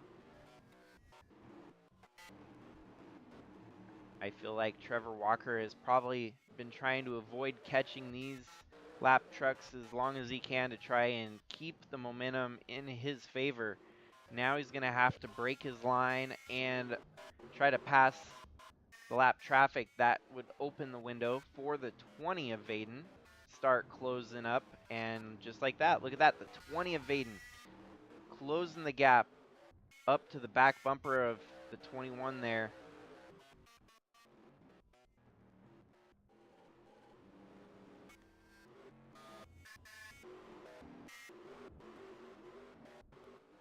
Still no cautions, and we're down now to 100 laps to go in this penultimate race for our chase to the championship. Trevor Walker, your current points leader and your current race leader. That deadly duo of stats right there is probably going to equal treasure trove at the end of the season here. But you can't count all your chickens before the eggs have hatched, and we know that the rest of his competition is running second, third, and fourth, which we could very likely go down to Ricky Raceway with a 4-truck team fight for the championship. It didn't pan out this year with the Real Life Cup Series, where we could have, in one scenario, saw all of the Hendrick team make to the Final Four. That all fell out the window when Bowman got disqualified at the Roval just a couple weeks ago.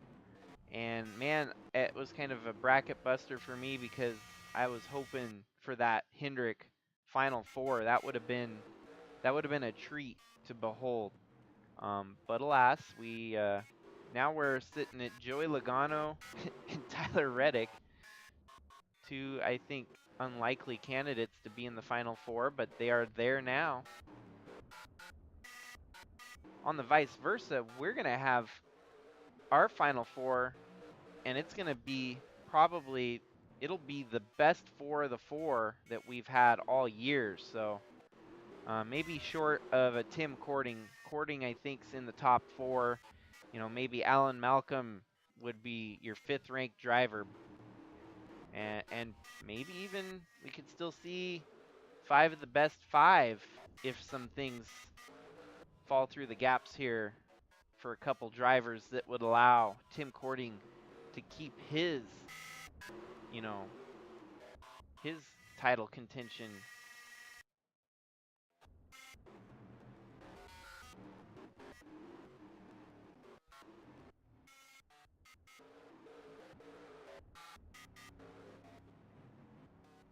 Well, just like that, lap 156, pit stop window has opened. You see the 24 of Kyler Sestre going down pit road. Oh, and now we see the 20 of Vaden dipping down pit road. This could very well be the undoing of the TV 1 through 4. Brian DeBlanc stays out.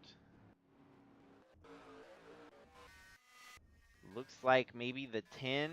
Yep, 10's down pit road. 20 is down pit road. The 9 of Alan Malcolm must have came a lot earlier. So that undercut could be huge. The longer that Trevor Walker stays out, the more time that the competitors are going to get on fresh tires here. Walker down pit road now. Alan Malcolm as well. Vaden leaving pit road.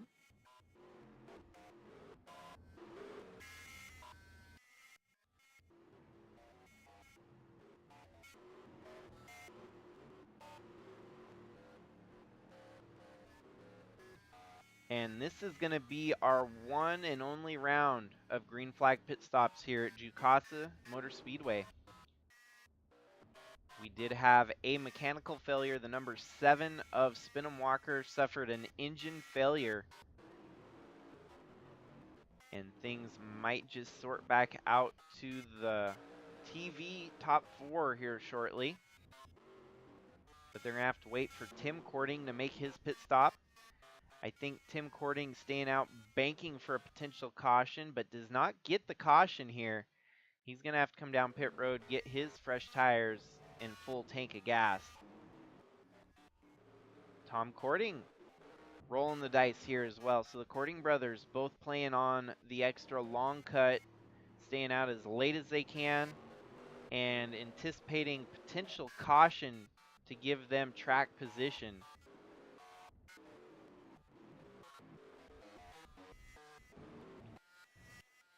But until everything cycles around, looks like the big winner might very well be Trevor Vaden, who has now worked his way back up to 5th, albeit a lap down with the lap traffic that still hasn't pitted. Lead lappers now pitting include the 50 there of Tom Cording. Looks like it's going to shuffle around to 1-2, Trevor and Trevor.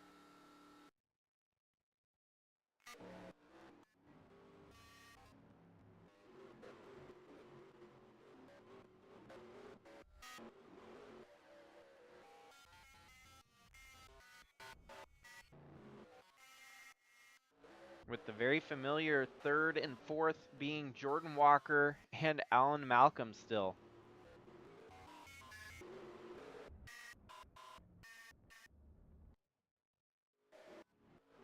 50 finishing up his service on pit road. This lap it should cycle back around to Trevor Vaden being your leader here. Yep, there we go. Vaden, Walker,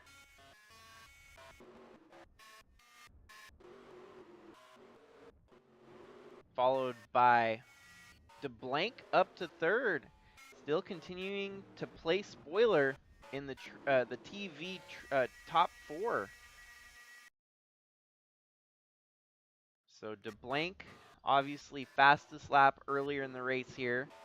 He's ahead of Jordan Walker and Alan Malcolm at the moment.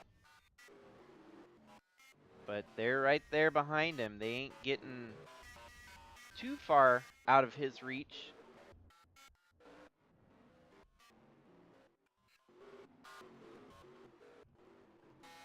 Trevor Vaden, I think, desperately hoping to get a win and potentially max points here today to see his title bid extend one more week into Ricky Raceway.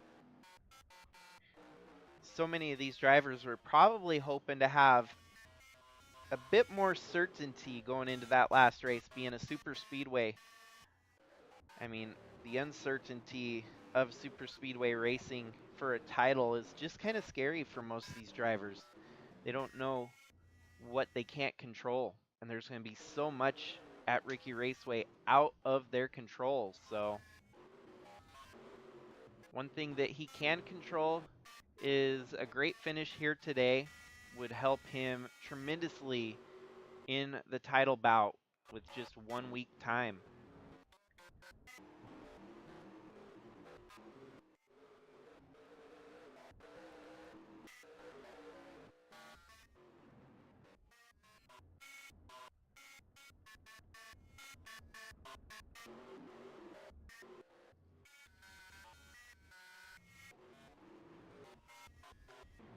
Well, just like that, Brian DeBlanc gets shuffled up high, and now Jordan Walker sniffing down the 85 truck here.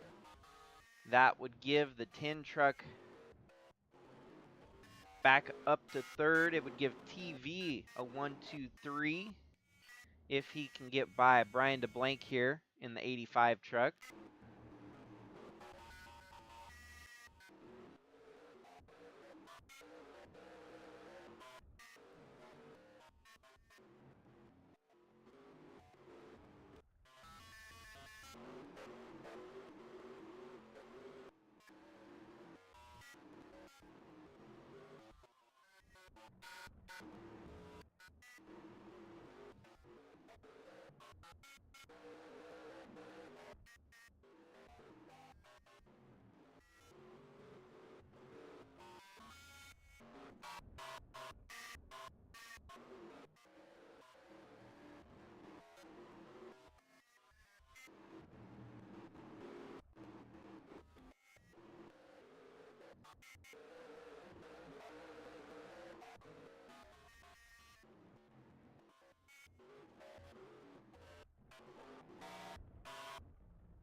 We are officially down to 75 laps here in the penultimate race.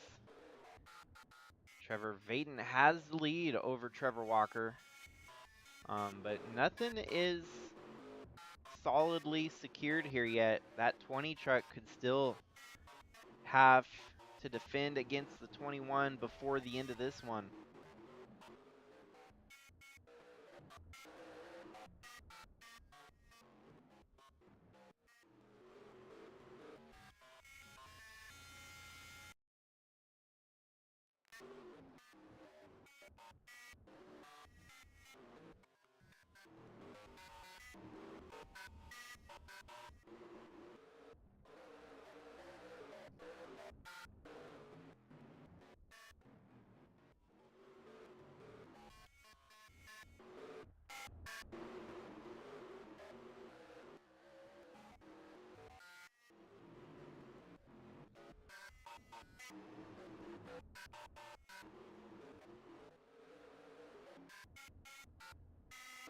It's insane the duality of having back-to-back doubleheader like this, that Bradley Ream was on the urge of getting his first win of 2024 in the trucks and is now trapped a lap down in 24th here in the second race.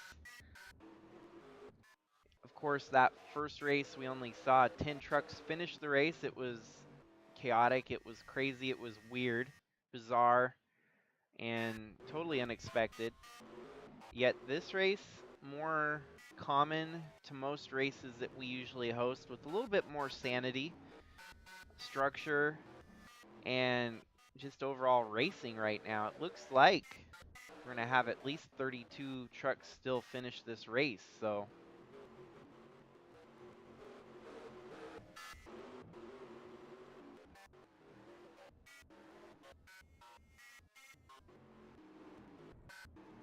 and do not count out Brian DeBlank, as he is one by one catching up to the 21 of Trevor Walker.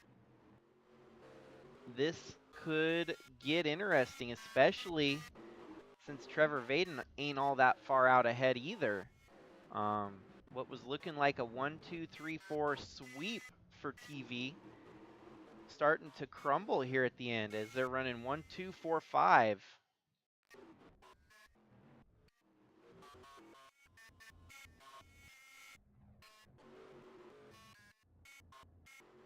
Well, scratch that. Alan Malcolm gets shuffled out, and Tim Cording now up to 5th with very much a title on the line here. Up to 6th, that's the 50. So where did Alan Malcolm fall? Did we have a mechanical failure? The 9 of Alan Malcolm. One lap down in 24th. So, of course, commentary's jinx. Looks like he had a flat tire. That is going to be detrimental to his championship hopes. And we already knew that he was kind of the lowest on the totem pole for Trevor Ventures. Unfortunately, I think today it's going to sink his ship for that battle for the championship, as his other 3 teammates are out front. And go ahead and throw Tim Cording up to 5th. That's going to help Tim Cording in the bid for the overall championship. Brian DeBlank could still very well be mathematically alive by the end of tonight. And if we had one flat tire from a Trevor Ventures truck, could we see more flat tires come about with their trucks if it's a setup issue? Obviously, Vaden leads, Walker 2nd, Jordan Walker in 4th. Only one of the 4 have seen a woe here today, faltered since the second half of the race.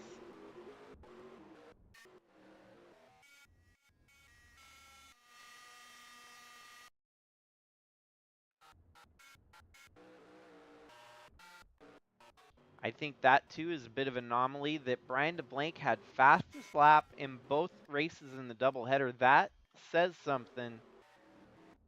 That 85 truck has the speed, but just doesn't have quite the vehicle to close it out. But 3.6 seconds is the gap right now. I wouldn't say he's completely out of this one.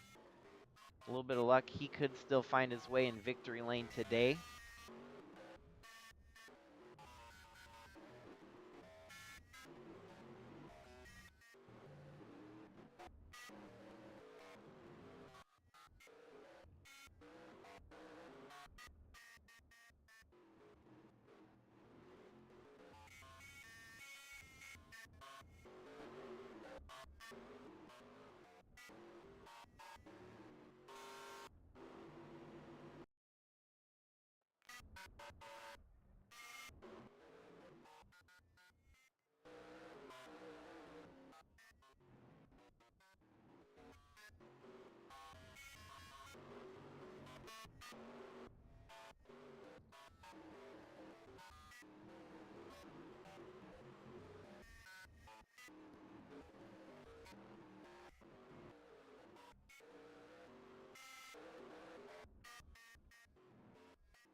We are down to just 53 laps to go, and it's Trevor Vaden leading over Trevor Walker. Walker has quite a gap to close here as Vaden has stretched it out pretty dominantly over the 21.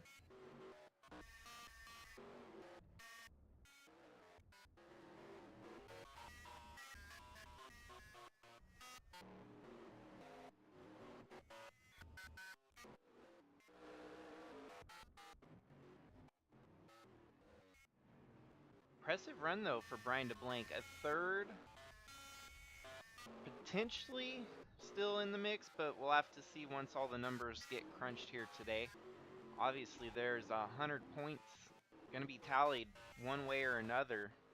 These drivers have been hunting for as many points as they can get. We already knew that 6 drivers were eliminated before today from title contention, and I think we're probably going to see about 6 to 8 more eliminated, maybe even 10.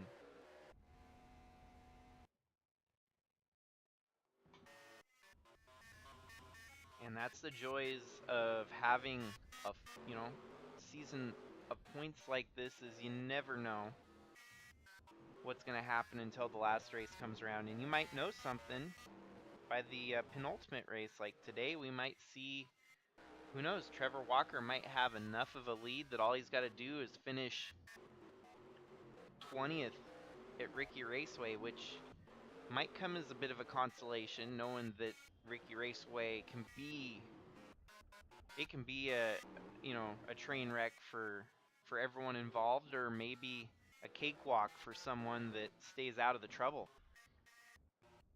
And we've got our first caution here on lap 202 with 48 laps to go.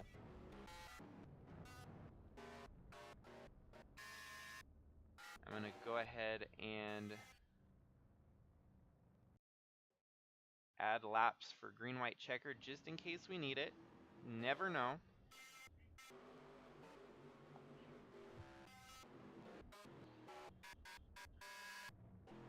Go ahead and give a couple drivers the wave around.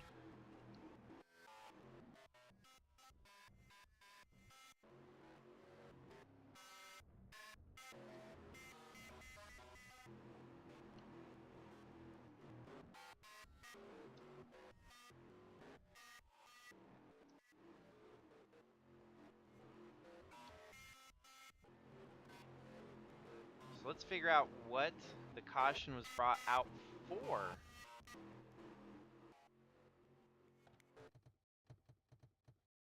It's crazy, we went 202 laps without a caution, so the first caution coming really late in the race. Going to set us up for potentially about a 50 lap shootout here.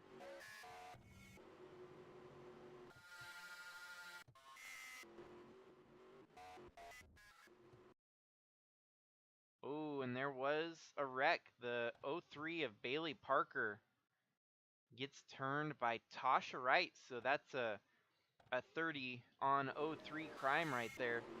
3-0 versus 0-3. She spins out the 03, bringing out the first caution tonight. And a very, very peculiar restart here, which could see the lead swap hands or even the win swap hands.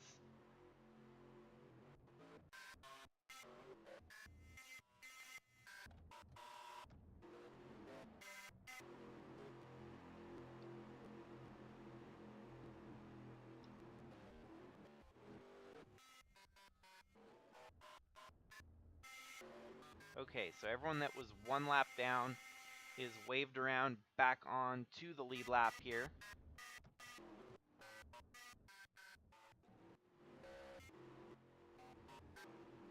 Means everyone else that fell 2 laps down, unfortunately, are going to be stuck 2 laps down or at risk of going more than 2 laps down.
Well, this is what everyone signed up for. All the fans, all the teams. It's one more shot at redemption here tonight with 43 laps to go. Who is going to come out on top? Is Trevor Ventures going to keep the train rolling, or is DeBlank going to somehow steal some magic here today in Canada on the short track? You got the Courtings that could still, with a restart here, find their way up into a top 5, maybe even a shot at winning the race.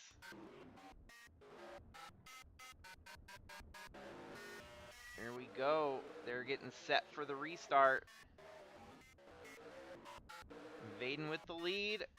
DeBlank going in stout there into the first turn, up to second now. Oh, and we've got a...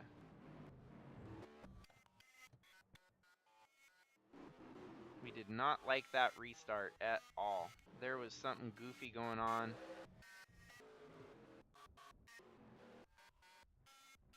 Flat tire on the 20 there of Trevor Vaden. So the TV dominance is kind of fallen by the wayside right now as things have gotten kind of topsy-turvy.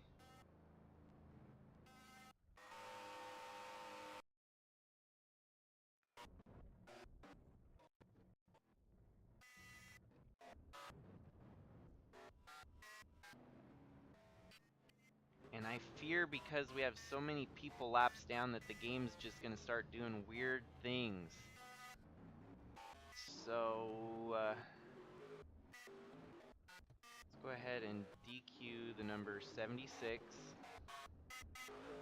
and DQ the number 3.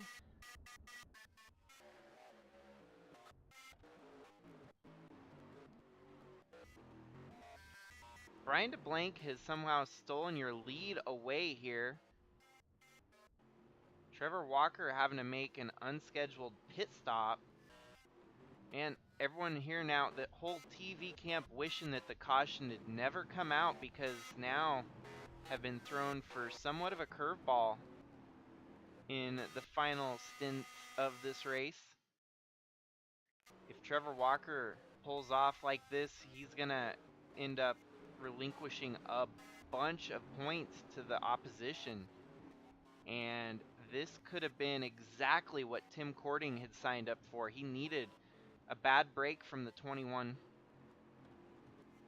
Looks like the 21 having to make a pit stop for unknown reasons. Looks like they're giving a quick gas and they're about to go.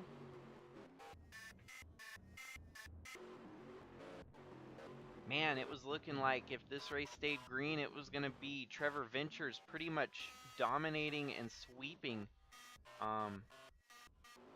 But things kind of turned upside down here with 40 laps to go.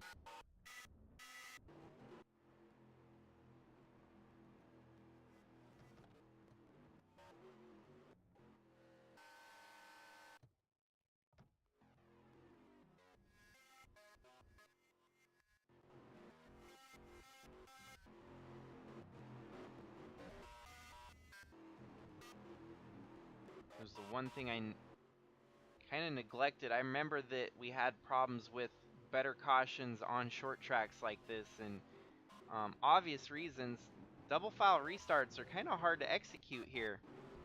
But it looks like we might actually get things a little bit better for this second restart here. Brian DeBlanc leads him to the restart. It's going to be Jordan Walker on the outside, though, with a huge push.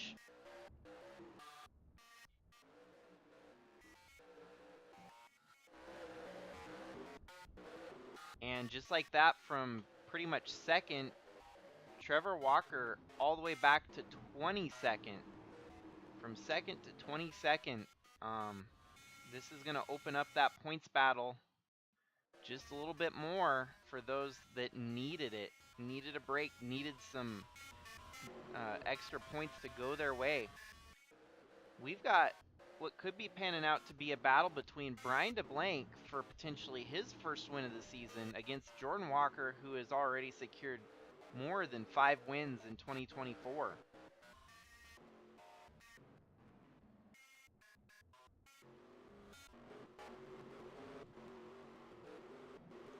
Then you've got the Cording brothers duking it out for third, as Tom Cording takes over the spot for now, and it's Tim Cording in fourth. Still alive in this championship battle. Very much alive now after the late breaking developments within the last restart. Oh, and Trevor Vaden had to make another stop down pit road. That truck just not happy. Went from leading almost the entire race. Why is this such a recurring trend amongst some of our star contenders, that they lead so many laps and then have unexpected failures towards the end of the race? 20 had to make another unscheduled pit stop there. That's going to drop him a lap back, and that might even drop him further outside of the running order if he goes 2 laps down. No way, the 21 got disqualified for a restart. So the 21 of Trevor Walker is going to drop way outside.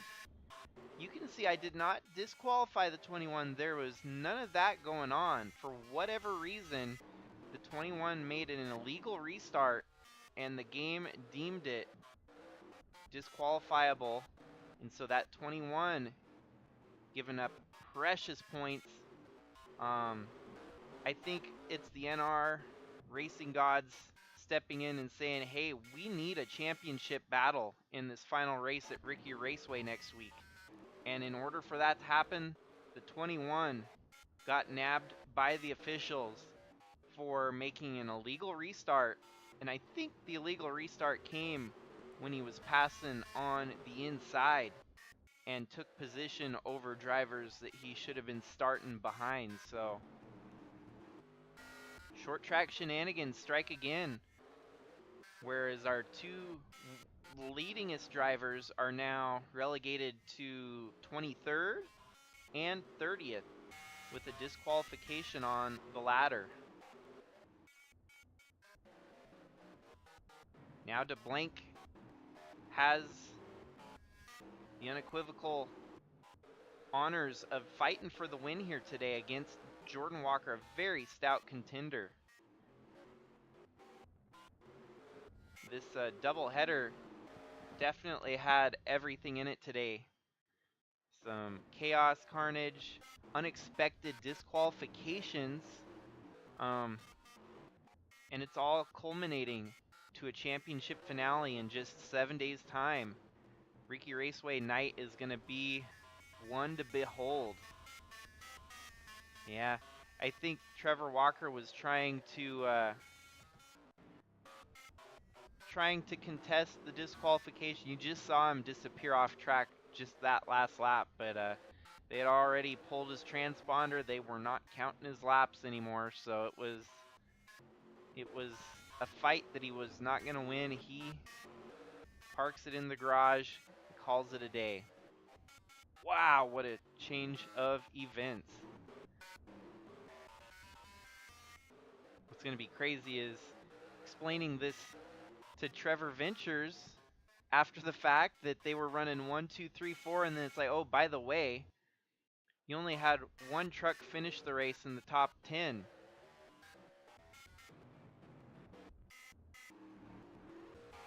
So now Tim Cording, I think, smells the blood in the water here. He knows this is prime real estate that he needs to capitalize on.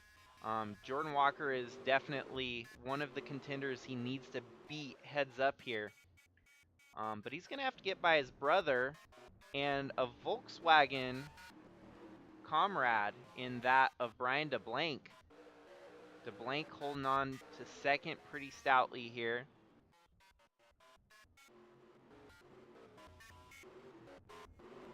Here we go, the brothers duking it out for third. Tim Cording goes low. Tom Cording up high. It's a Volkswagen 2, 3, and 4.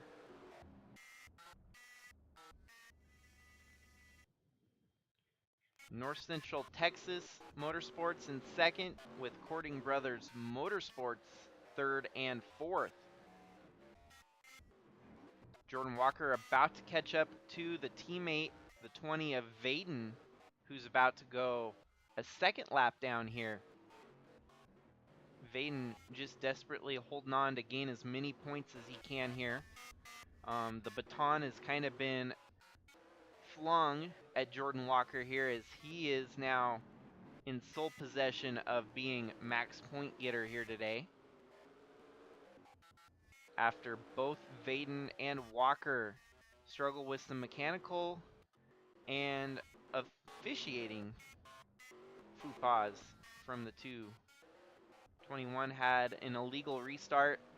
Officials deemed negligent and disqualified him from the race here. Not of my doing. The game simply decided to throw the DQ flag. I did not touch it. I will go down on record for that I did not call that disqualification. The game decided to call that disqualification. It's one of the unfortunate downsides to better cautions on short tracks, is what I found out. And well, luckily we've been able to run this race on the short track with better cautions enabled, which is actually impressive that it's been able to do that without causing a CTD, crash to the desktop.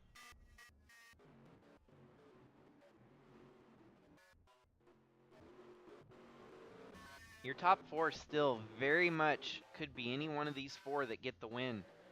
Jordan Walker, Brian DeBlanc just a little bit faster, Tom Cording even a little bit faster than that, and Tim Cording in the background waiting for all three of them to take each other out.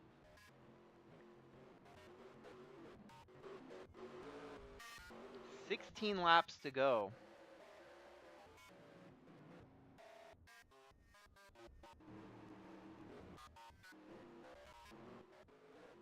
Tim in the 90 truck starting to rally here from fourth.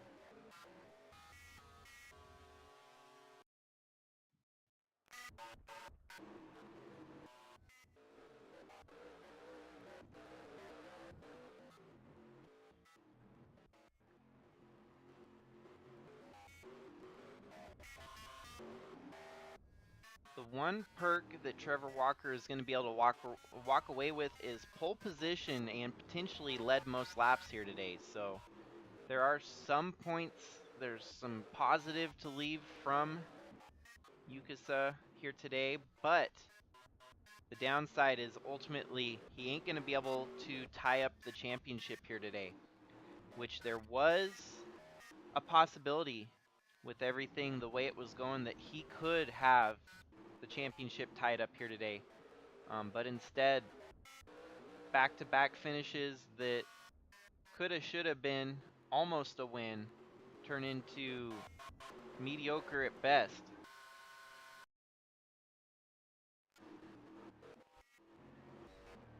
We're going to be down to 10 laps to go, and it's all Jordan Walker at the front so far. Brian DeBlank in second, Tom Cording in third, Tim Cording in fourth. You go a little bit further back, fifth place, John Hagan. Redemption for that team. Chaz Chadwick, Kyler Sustre, Matthew Fatsnot, Noah Hobson, and James Gunner, your top 10.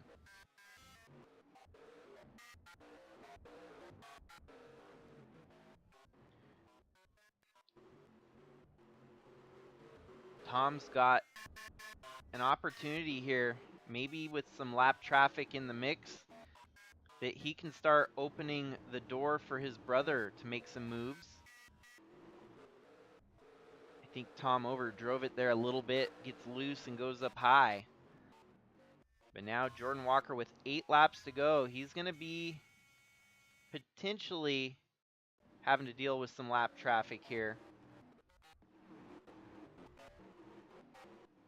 Yeah, it looks like lap traffic definitely, at least within the last 5 laps, might be a factor here. Welcome back, Trevor. You definitely missed a lot within the last restart. Trevor Vaden had to make an unscheduled pit stop. There was a restart with an legal restart that actually disqualified the 21 truck. So you're going to end up with a 30th out of Trevor Walker. That was not my doing. I did not DQ him. The game deemed it an illegal restart and disqualified him through the game. So that was not my doing. I would not have done that otherwise. The game just doing weird things as it always does. And so now it's handed Jordan Walker an opportunity to get the win here, and there's only 5 laps to go. Lap traffic right ahead of him.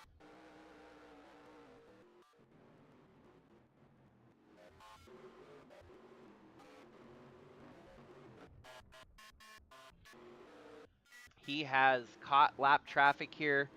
Is it going to be enough to allow the 85 to close the gap, or is Jordan Walker simply going to walk away with a victory here? Green-white checkers are enabled if we do happen to have a caution within the last 2 laps here. But as soon as that white flag waves, the race is official. It's going to be 3 laps to go at the line this time. 10 is caught up to the 03. How much of this is going to hold him up? He turns a 20.845.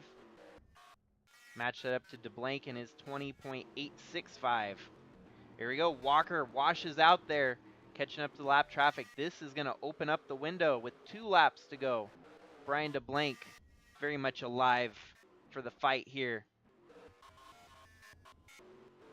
DeBlank closing the gap a little bit. It's going to stay green. Jordan Walker getting held up by the lap traffic. He goes way wide again, and DeBlank going to try to jump. White flag waving in the air. There is not going to be any overtime here today. It's between your top 2 drivers, possibly top 3 drivers. Jordan Walker Needs to find a way to get around this 03 truck, and I think he's going to make the same mistake again. That puts him way up high. DeBlanc, not with as good of a run here, though. I don't think he's going to do it. Jordan Walker gets the win. DeBlanc coming home second. Tom Cording third. Tim Cording fourth. And round out your top 5, it is John Hagan. So Jordan Walker extends his win count, I think, probably to about 8 wins on the season. The one bright shimmer here today for Trevor Ventures after what was potentially a 1-2-3-4 evaporates into a win and a 9th. So Alan Malcolm does come home for a 9th after all. But 250 laps are in the books here at Jukasa Speedway. And now all roads lead to Ricky Raceway, the final stop on the calendar for 2024. And we will find out here today what drivers are in the finale for that championship. Could be as slight as 3, it could be as stout as 5. We'll see.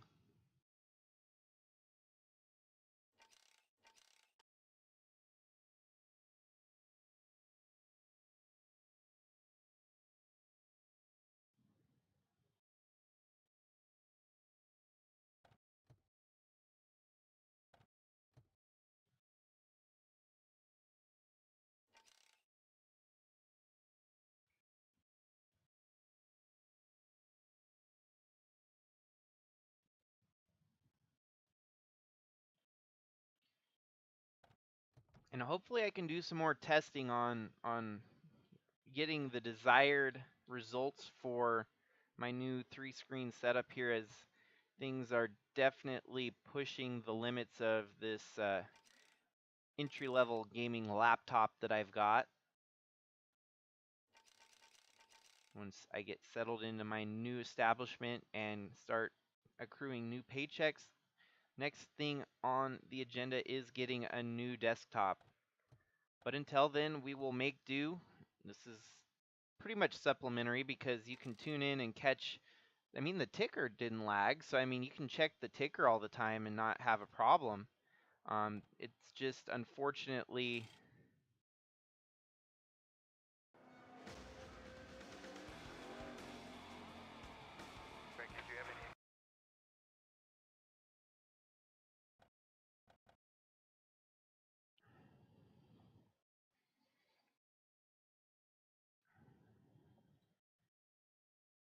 well, congrats to Jordan Walker on getting the job done here today.